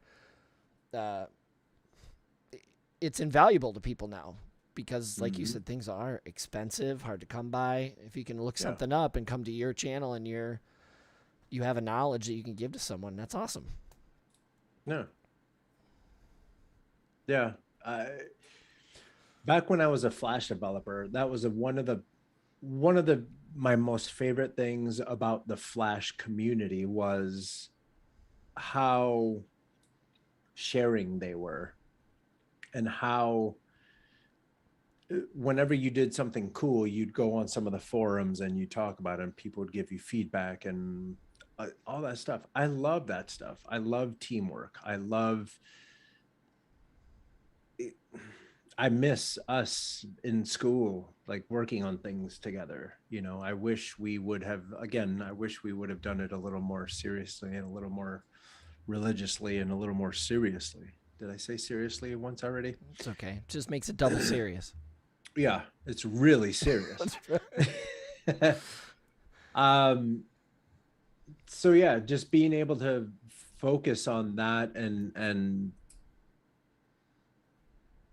making movies and all that stuff, like that's my childhood dream. Was always once I saw Pete's Dragon and I saw Space Jam and I saw what's the other one, Who Framed Roger Rabbit.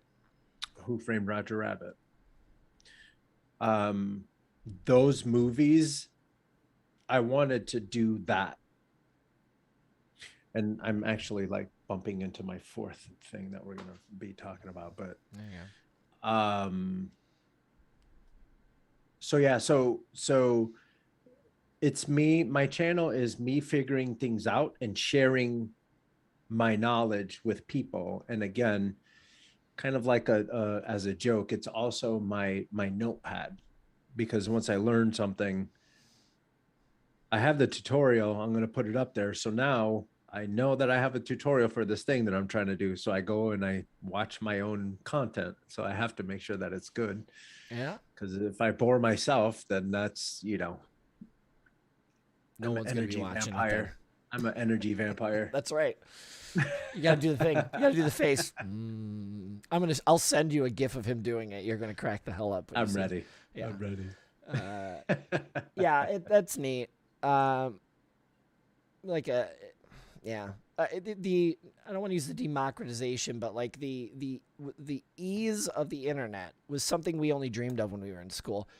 Now, I mean, it has been condensed and squeezed to the point of TikTok. I can't remember who it was. It was a famous person goes, I'm on productions that spend more money doing this. And they watched, he showed a TikTok of a girl demonstrating how she did her, I think it was like a 9 or 11-second TikTok.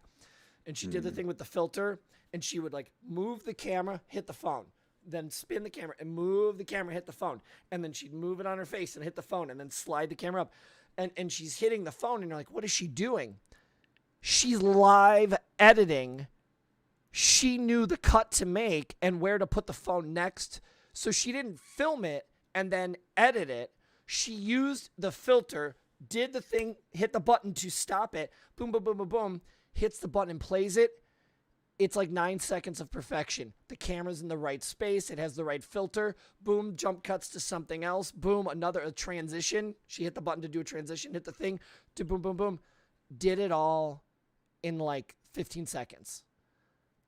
You and I, 24 years ago, it would have taken us 3 years to render that. And she literally did it in like 15 seconds on her phone. And so, I joked when I started this, and you're talking about old guy your YouTube alert channel. Like the what? Old guy alert. Yeah, seriously. I knew how to build a computer. I'm fairly tech savvy that way, but the software, like relearning kind of doing this sort of stuff and setting up the software, have this communicate with that, doing a little Java here, a little this there, a little put in a mod to do this so it changes that. Yeah. It's a whole learning process to do this live. But can you imagine what TV production was even 30 years before we went to school? Oh, that's why TV was terrible back then. We're kind of doing TV production live in our basements right now. Yeah.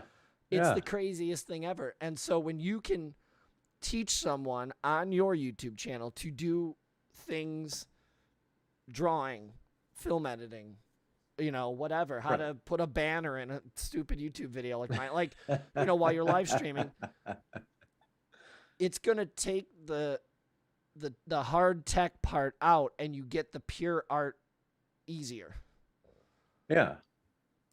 Because you don't have to worry about, I can't get that to work, so I can make the art. You can just make the art because you don't have to fight so hard to get the tech to work. Exactly. And so it's cool that you're doing it still. It's cool that you're... Exactly. No, I love this stuff. I love figuring things out. Anyone can go down the street and buy a pizza. Not everyone can make their own dough, make their own sauce. What's funny was I was thinking about doing this. So my girlfriend's brother lives kind of in the middle of almost kind of nowhere, and he's got a bunch of grass and stuff that was growing up real high. So he got some sheep to help with the right. And so I had the bright idea. I was going to make a grilled cheese sandwich from like super scratch. I was going to make the bread. I was going to, I have a Vitamix now, and I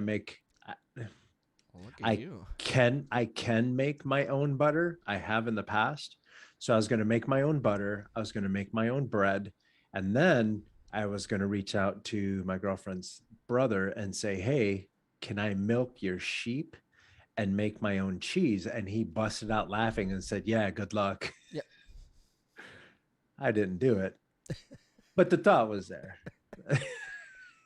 I got 2 out of the 3. Only if you make a vlog about each step. Here's the bread. Here's me milking the sheep. Here's me making the cheese. His tip was like, he said, yeah, help yourself. Make sure it's a girl. Yeah. You don't want the other kind. You don't want the other kind. Only if you do the vlog. See, for your channel, you in the milkmaid outfit, like churning the butter. You're like, come on. That would be great. You take a bite out of the sandwich. It's a little nutty. But there's 4 videos right there. The bread making. I'm telling you. Cheese making. Well, you got to do the milking, and then you do the cheese making, and then you do Well, no, okay, that butter churning in the butter churner outfit. You got to do it with the milkmaid hat that comes out like that and the thing. I'm gonna have to get some of those gloves that your wife got. So yeah, the big pink gloves with the rubber, so you don't, you know, yeah. And then the last one will be you putting all the ingredients together. See, we've already created more content. Look at this. See, we're before our time. Yeah, we're before our time.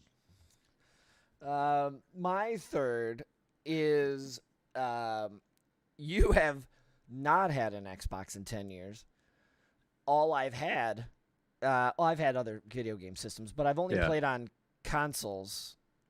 Okay. Probably for the past 25 years. I shouldn't say that completely. I've played games on the computer. Yeah. I hate updates. You know, back again, old man screaming at the sky like we are.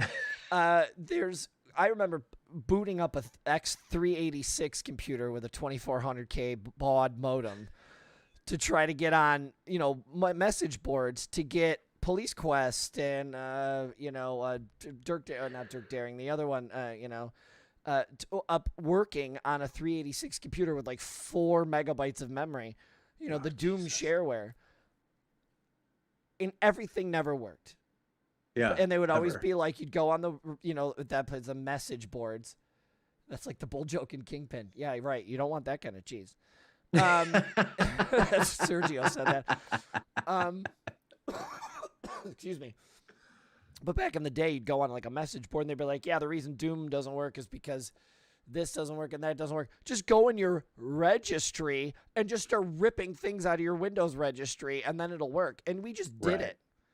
Like, okay, I guess that's how it works. There were no updates. No one ever fixed anything. And then there was like updates every 3 days. And you'd update it and it would break your thing, break your computer, break your soundboard, break your this. And you had different soundboards and different this and different that. You had a physics card and a graphics card and a soundboard and all this garbage. And I was like, I'm done. I've built, multiple computers over my lifetime. I'm like, I hate this. I'm never doing this again. It takes, all I do is put a cartridge in my Genesis and it works. I don't have to worry about this stupidity. That's what I'm talking about. And I didn't play on a PC for years. And, obviously I built one for this. You've heard about the chip shortages that have been happening with everything from cars. I mean, you're a tech guy too. Like, cars and iPads and phones and video game systems and everything. There's certain chips that are in everything and they're out.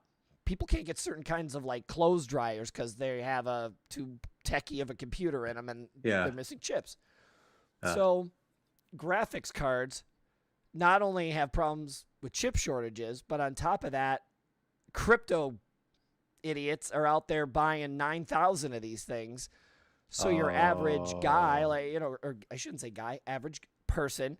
is can't get one.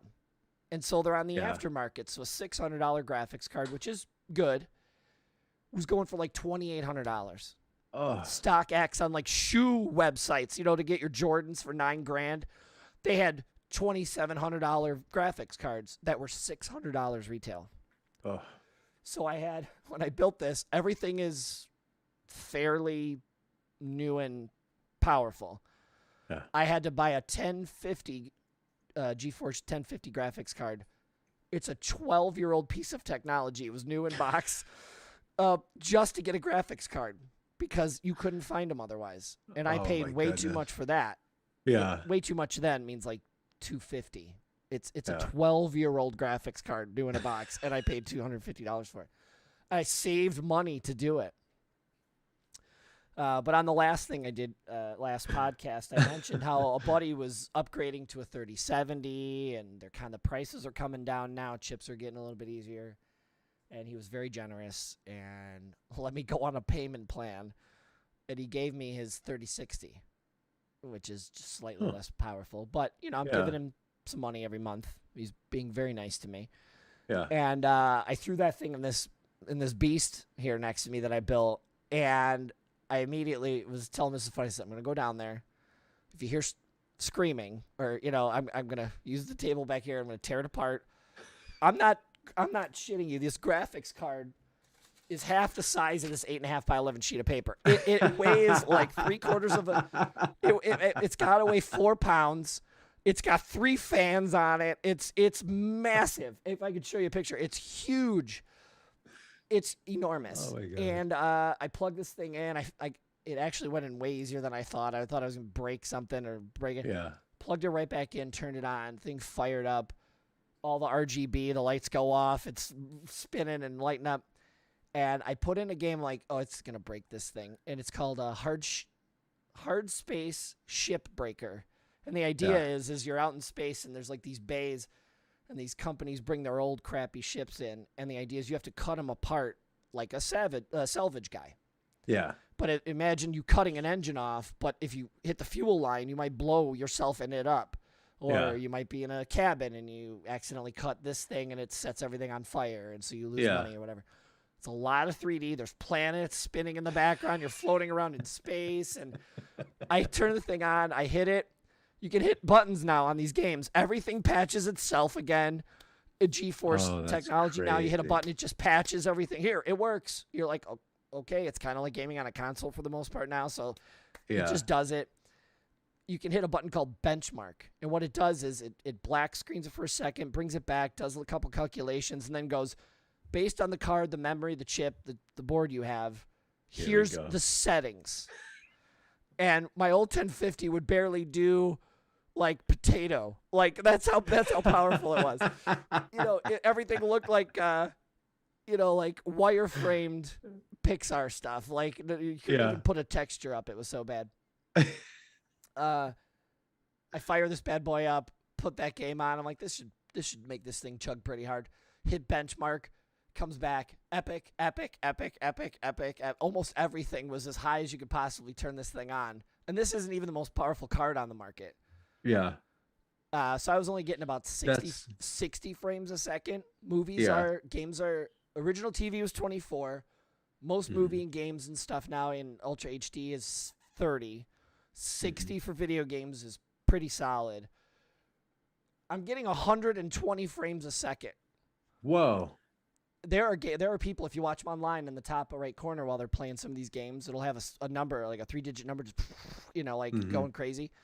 It's anywhere from 180 to 190 frames a second. Jeez. Like it's just fluid, like perfect. And they'll SLR these things. They'll get two 3080s and put them next to each other, and then you can plug them into each other, or the board will do it for you. Yeah. So you're running two 3080s. Jesus. And then you're pumping out these graphics. And so I'm not bragging because I can't even afford the damn thing.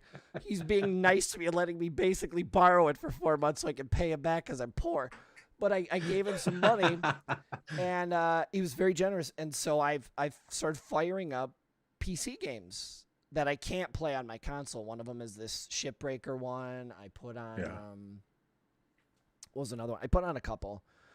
And it made my stream chug to nothing. Like it's horrible. I had to adjust some things, but I fixed it. We kind of figured it out the other day, what was causing it. It's really kind of fun to go back to playing on the PC, the games I know I can't play on console. Oh, yeah. And I'm having fun, even though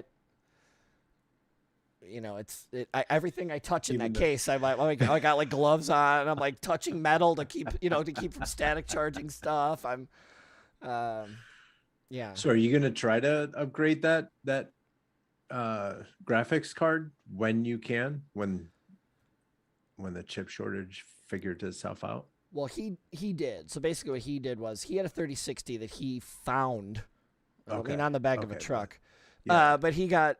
A store. He was happy. He was lucky. He happened to be there when they got a couple. So he had the 3060 that's in here right now. He had in his computer for 6 or 8 months, so it's used. Okay. The chip shortage is now starting to work itself out, and so he found a 3070 at retail price, not gouge price. Not 2,500. Yeah. And so he's like, I really want to do this, but I don't know. And that's what I'm like, I don't have the money either. So what if you put me on a payment program? I'm an adult asking this. He's half my age, his friend. Like, could you put me on a payment plan? Can I give you like some money now and some money later? He was very sweet. So he went and he bought the new fancy card because he had the cash. And then I gave him a little bit of money, and he gave me the 3060. So I'm paying it off. This is mine now. But yeah, it's I don't know what your computer's like. It's going to be way easier for you to jump back in, just grab an Xbox Series X and do 4K right on your TV instantaneously, and you never have to worry about updating anything. It just does everything, which I would highly advise you to. And if you're going to get back on, we'll game. But hell yeah. But yeah, doing the computer stuff, like this card retail 8 months ago was as much as just getting a Series X. Damn. And you still had to do the chip and the cooler and the case and the power supply and the memory and all this other garbage. So it's nice, and this person helped me out greatly. I'm not bragging because I can't even afford it. I'm just lucky. He's being very nice. But, you know, some of these games, people would be like, oh, have you played such and such? And I'm a big gamer. Be like, nope. I'm like, I don't play on PC. And now it's like, well, I have one. It won't play it. It doesn't work. They're like, oh, okay. So now I get to play some of them. I'll send you a little trailer for Shipbreaker. It's kind of interesting. I'm interested. But yeah, just getting a Series X for you would be great. Get back on there. But yeah, I'm really enjoying it. It's really fun and interesting, and being back on the computer. And now, not only can I stream the console, which is no problem, but never has been. So I'm going to start doing a little bit of that. Oh, that's going to be cool. The computer. I've been playing on PC. I've been playing something called Vampire Survivors. It's on my channel. And it looks like old NES graphics, and that's why it doesn't break it. But now that I've got the graphics card figured out, I'm going to start maybe doing some stuff on the PC as well. But yeah, it's a fun time getting back into it a little bit. And they've made it so much easier. GeForce, the company that makes most of the graphics cards, has this thing called GeForce Now. It literally just, you turn it on your computer, it automatically goes, hey, there's a couple updates for your games, I'll do it for you. And it just does it. Like, you don't even need to worry about this stuff anymore. And I'm like, oh, back to simplicity. I love it. Yeah, because I remember back in the day, again, old guys complaining, but whenever you wanted to add a peripheral to your computer, you'd have to shut it down, plug it in, turn it on, make sure things are proper, and then how many floppy disks did it take to install anything? At least 20. Easily. You know, like, oh my God, just be done with it. And everyone was mad at Steve Jobs when he said, yeah, we're not going to do the floppy disk thing anymore. Everyone was like, oh, what are you doing? He's like, no. Went straight CDs. They don't. And then you can't even buy a pre-made computer now with a DVD drive in it. Yeah. You have to buy one and install it. They don't even come with DVD drives anymore. Yeah. If you buy them pre-built. Yeah. Yeah. I have a MacBook Pro. And so there's a lot of people that we went to school with that I still somewhat communicate with, and all of them are begging me. And I don't know if you remember a new Amarnath, huge Indian kid, worked out a lot. I'm still in contact with him quite a bit. He's begging me to get an Xbox. And I'm like, look, dude, I need to finish building my empire before I go taking days off, because I have an addictive personality. So and I'm not trying to get kicked out of the house. You said you feel, you've never been diagnosed, but you feel like you have ADHD a little bit, maybe? Oh yeah. I've back in the 70s, used to just call it hyperactive. I was diagnosed, but I was little. Yeah. I still have those tendencies. I was diagnosed being a bad kid. That's what I was diagnosed Class with. Clown, bad kid, you're hyperactive. Yeah. It's so I literally, when we're done here, probably I'm gonna go upstairs and play a little bit of Apex, probably an hour before I go to bed. Jack myself up, right before I go to bed because I'm an idiot. Yeah. She'll be hearing me out of the other room going like, really? And I'll be like, this ass shot me when yeah. And she'll be like, all right. Yeah. But we'll get you Yeah. back on. Even if you just do it where it's like an Oh, hour a week or 2 hours a week, if you ration it. I know it's gonna be hard for you because I know. But we'll get you back on doing something. I love it. I love it. I'm down. Um, soon I will get a new machine, but that's why I've been testing the waters, right? I've been asking everyone, do you have a PlayStation or an Xbox? What is it do you have? And then I'll move forward. Whichever one more people have, that's the one that I'm gonna get. But I think Xbox is probably the move. The beauty of that is we'll let this go because we only have about 30 minutes left. We got a couple left. But Mm.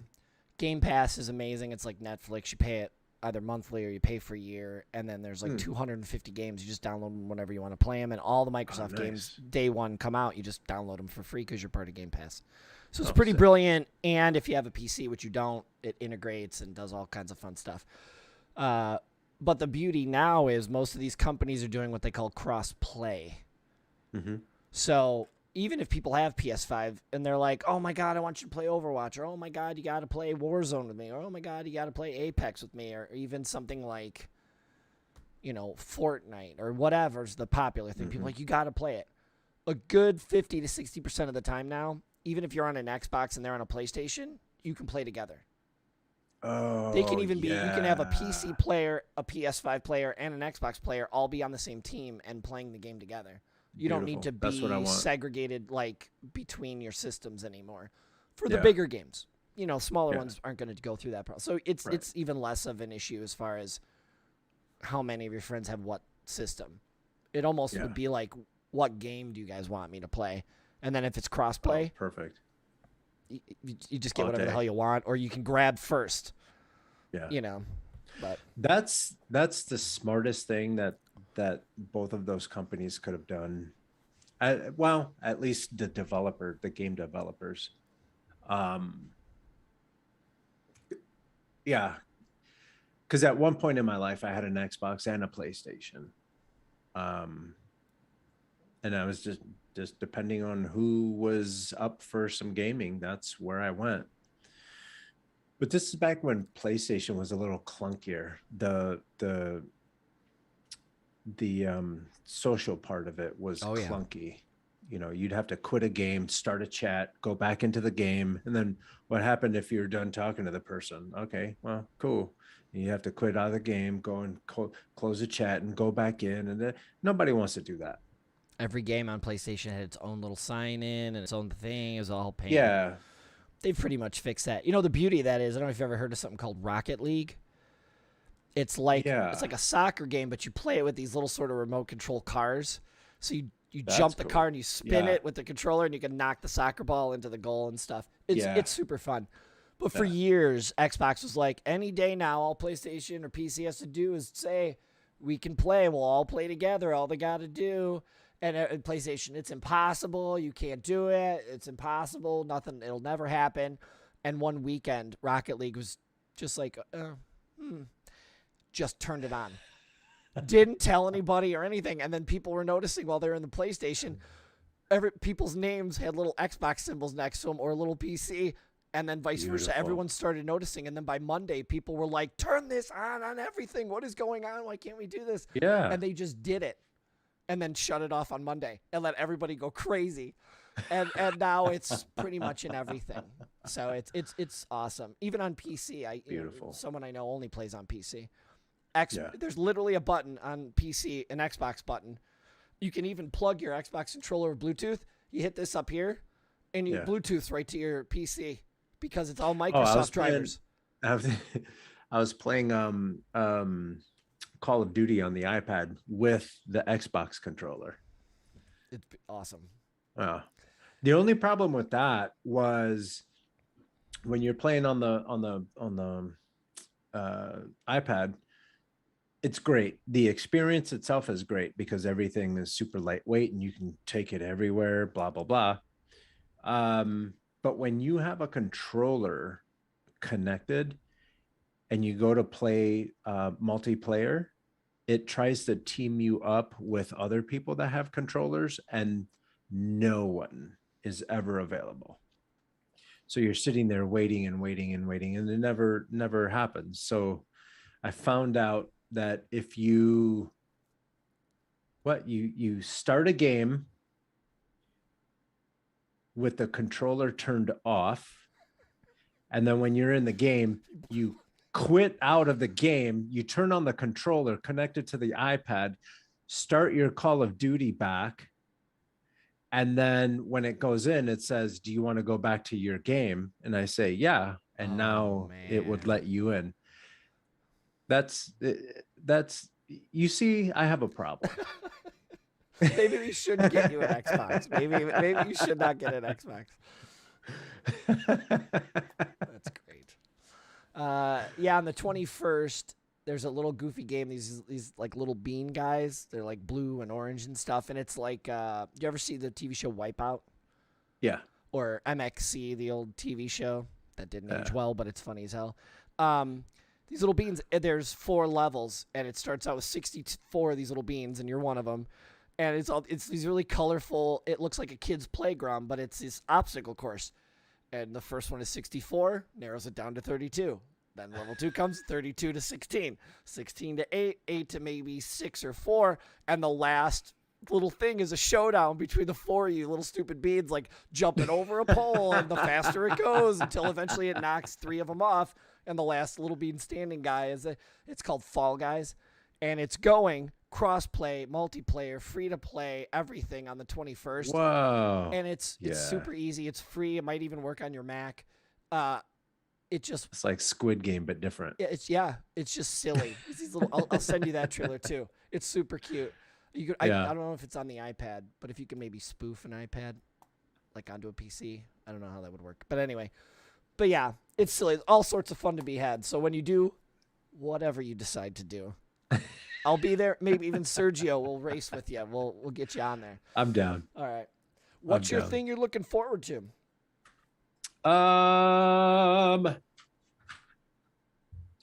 What did I write down? I'm looking forward to, it's kind of cheating. I was going to say, I'm looking forward to, so again, my YouTube channel has been, that's it. We're ending this. No, I'm joking. Yeah. I'm good joking. Go for it. But it's basically like a dump of me chasing my childhood dreams, right? Again, Space Jam, Pete's Dragon, Who Framed Roger Rabbit. That was always a thing, right? Or those are always been, I've always been passionate about those movies. And so just, I have an incredible amount of content that's being lined up and planned and everything. But more specifically, you were talking about my short film that I did. So the short film is a part of a series that I'm putting together. And basically what's happening is I got a client to hire me to do a music video. That music video, or actually that client, is a cartoon version of me. So okay. I'm hiring myself, right? That's cool. A little meta. And then so he hired me, and I shot most of the next episode.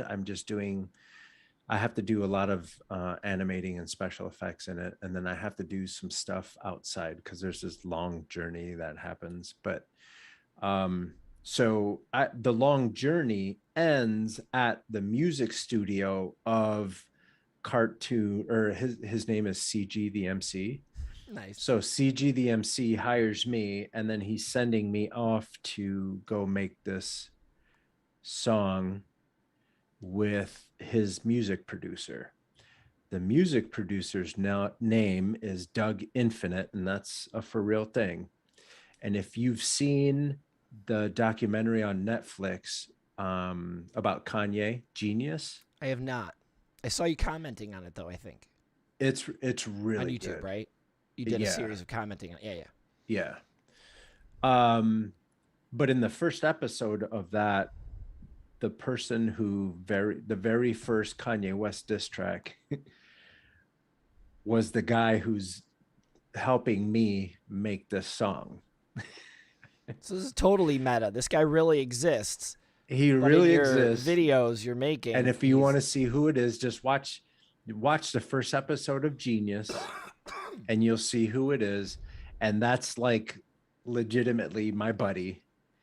And we're going to be working together on he's going to be at the tail end of this next episode of the film. Cool. And then he's helping me make this song. The name of the song is YouTube Famous. And it's What If I Got YouTube Famous? And that is the song that CG the MC is going to rap. And yeah, so all of that is building up to this next episode of this film. And yeah, and it's just like I'm at the point now where I'm able to do all the things that I've always wanted to do. I'm teaching, which is part of what I've always wanted to do. And I'm making movies, and I'm making animation and animated movies and all that stuff. And it's all coming together in and check this out. So the first part of it, there's a buddy of mine who is an animator at Disney. So he worked on Tarzan. He worked on Lilo and Stitch. He worked on a bunch of other stuff. So he helped me with he's kind of helping me / helped me with the character design. Then I have Doug Infinite, who's helping me with the song. And then I have another very good friend of mine. He's helping me kind of direct the music video. So at the end of this, so I think it's going to be 4 parts. So the first part you saw, it's the movie that the short film that made it into some of the festivals. The second one is where I go on this journey to meet Doug. And then after that, I have to go down to LA to meet with my friend who is going to help me with the music video. And then the last part is the actual music video. Now, my friend, he went to our school. He graduated. I don't know if you ever met Jack Kasperzak.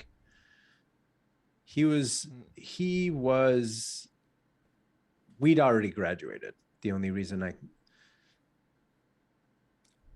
Probably the only reason that I know him is because I went back to the school to work as a career service advisor. But and he was my student worker, and now he went out of school. He got a job at Digital Domain, and then he worked at DreamWorks for a while. Wow. And now he's directing at Netflix. So nice. He's going to come and help me with the directing the music video. But it's going to be all like super like dramatic and like buddy cop movie type of thing, so it's going to be cool. So that's basically, I'm looking forward to that, because it's everything that I've ever wanted to do all combined in one. Working on a film with cartoon on top, teaching people while I'm doing it, and I'm doing it with friends, That's awesome. So yeah. Is it all going to be named what the short was named? Are they going to have individual names, or is it going to be part 1, 2, 3, 4, or? Yeah, it's gonna be chapter. I think I called it chapter 1, and it's called Luff Balloons. And then the second one is gonna be called Rain Dance. And then the third one, I have to wait to see, because I might have one more episode. It depends on how deep Doug wants to go. Because it might be a situation where I show up to a studio, and then at the next episode starts where I'm leaving the studio, but it all depends on how deep he wants to go. Sure. Yeah, but that's awesome. It's cool. It's cool that I'm able to like talk people into some silliness. You know, what more fun? I mean, you're doing it on your own, obviously. You're doing most of it on your own. But what more fun could you have than invite people who also want to have that fun with you? That's all I'm saying. Yeah, like that's great. you know, that's great. Yeah, it's outstanding. And then at the end of it all, like you guys look back and you say, "Wow, that was really cool. Like, look at what we did. Look at what we created." You know, and again, it's a lot easier. It's a lot easier to pitch these guys on things when I say, "Well, you know, my first movie made it into some film festivals." Keep showing them that poster. See, told ya. Mrs. Fun, by the way, I don't know if you saw the chat. Mrs. Fun said, "Congratulations." Thank you. Yeah, it's been that's cool. Great. It's been a lot of fun. That's good. And that'll be on your YouTube channel, Coconut Justice. Yeah. So remember, find it, subscribe, comment, like, everything. Chat. Yeah. Mine's not nearly as I did these awesome things. I wish I had. As you can see, I can't even talk properly. My big thing that I'm looking forward to is I haven't really gone over like a my top 10 movies thing. I don't do that kind of stuff. But, you know, there are a few movies that if someone goes, you know, what's a movie I should watch? There's certain, like Die Hard's my absolute favorite movie ever, period. Action movie, whatever. I always joke about everybody like it's my favorite Christmas movie and everything. Yeah. But it's just, I just love the movie. I'll watch it whenever. I'll watch it in a row. I don't care. I love that movie. Commercials, no commercials. So, yeah. But there's a couple others. Like it was the other day I mentioned one, and someone was like, "Huh, really? That's your favorite?" But it's a good movie. Anyway, it's probably in my top 10 is Robocop.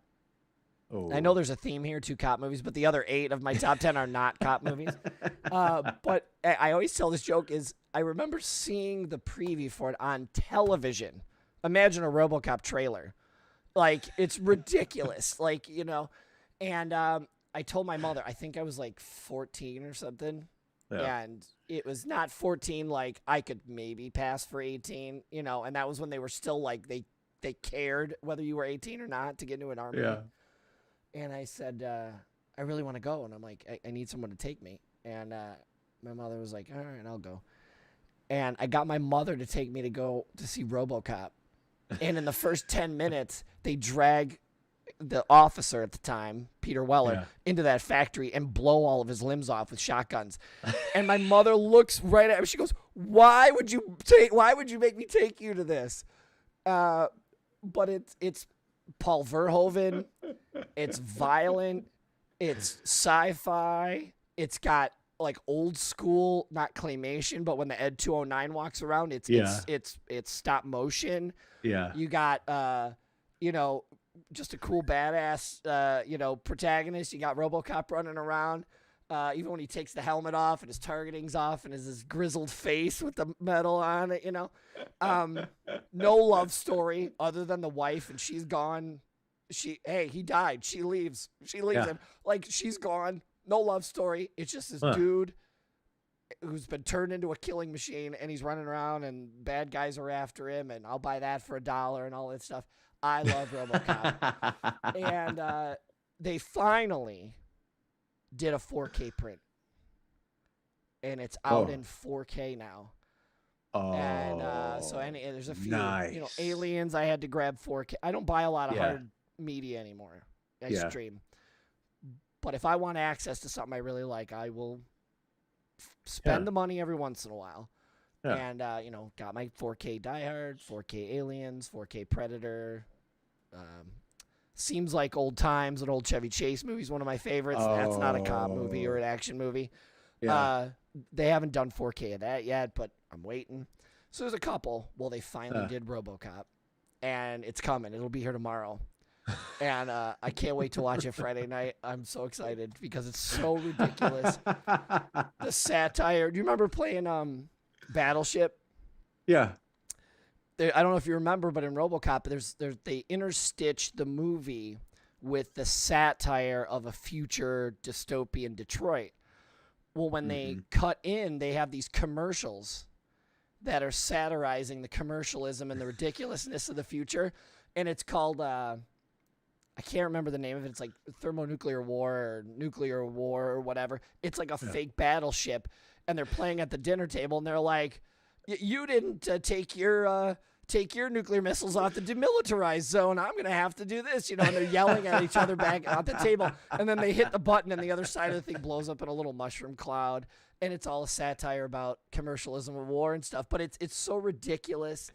And it's just a great movie. And so anyway, it's super cheesy. It's not as awesome as the rest of the stuff, but I'm looking forward to sitting down. I haven't watched Robocop in probably 5 years. So crisp, really nice print of Robocop on Friday night. It's going to look really good. Sit down with something nice to eat and watch it. It's going to be a good time. It was back a few years ago. My girlfriend admitted to me that she had never seen Saturday Night Fever. And I was like, what? Sit down. And we watched it. And at the end of it, she looked at me. She goes, that's what you wanted me to watch? I was like, I forgot it was this bad. What? There's all kinds. It's bad, racist. Oh, yeah. Bad, like it's racist. There's a rape scene in there, like all kinds of stuff. Suicide. Like, yeah. I was like, this was way better before. I still love that movie, but yeah, I forgot that it was. It's a rough watch. Yeah, it is. There are poignant stuff, but then there's the stuff that doesn't age well. Yeah, especially these days. Did you then show her the parody from Airplane where they're dancing in the club and he swings her, or she swings him around and throws him in the air? Did you show her? Yeah, I found it on YouTube. So I was like, you see, look, it's funny. She's like, rape, there's nothing funny about rape. I'm like, I know, I forgot. But yeah, it's there was another one movie like we were that watching the other day. I only got a couple more minutes before the podcast won't let me upload it. I can't remember what was something she hadn't seen before. I can't remember. But we watched it. She ended up liking it. But there's a lot of 70s movies that you just can't. You gotta be very careful who's in the room. Or what you do is you like, you have to explain it and say times are different. This is what the 70s were. Right. It's not the same. It No. shouldn't be the same. Correct. Things have advanced. Yeah. But in the 70s, it should be shocking for you to see that now. Right. Because that was okay. Right. And we're building towards a better tomorrow. Right. It's a but time that's how capsule. it was back then. Yeah. Yeah. That's the one thing I do like about movies. It's a very nice notebook. It's a nice little note-taking session. That's just how it was. Things were tough. We used to have to unplug all the phones to be able to plug in the computer, so when someone picked up the phone or someone called, they would cut off your internet. Like, we've come a long way. Oh yeah.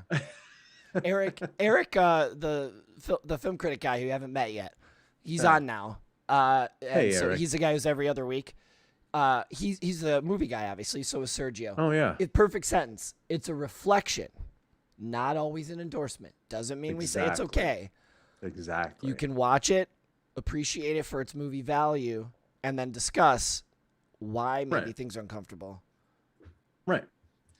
And then be proud that we've actually learned from that. Exactly. Like, we're not, well, there's a lot of us some people have learned. Right. But for the most part, we get it. Like, we like not having to get up off the couch to change the channel on the TV. It's cool. Today is way better than it was yesterday. And tomorrow's going to be even better than today. Yeah. In a lot of ways. things way more serious than getting up and changing the channel. Huh. Yeah. But that's why you should go to my channel, learn how to make movies.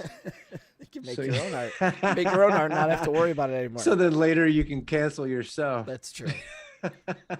Well, man, I can't thank you enough. I think I got like 2 or 3 minutes. Otherwise, the podcast, the actual audio one, won't let me post it. So we got through it. I want to thank you. We haven't had really a face-to-face chat in probably 20 years. And so it's so awesome to see you again. Yeah. And same. thank you for coming on. And again, if you Anytime. start your stuff up again or whatever, just let me know. I got the I'm down. equipment. I'll jump on too. And, I'm down. Once you get that Xbox, we'll get on and We'll go shoot some fools. we'll do some gaming. Get you on Apex. Later, man. Thanks so much. I really do All right, appreciate it. Stay on here. I'm going to hit button, and we'll be back in a second. You and I. Okay. This will be Okay. awesome. Later.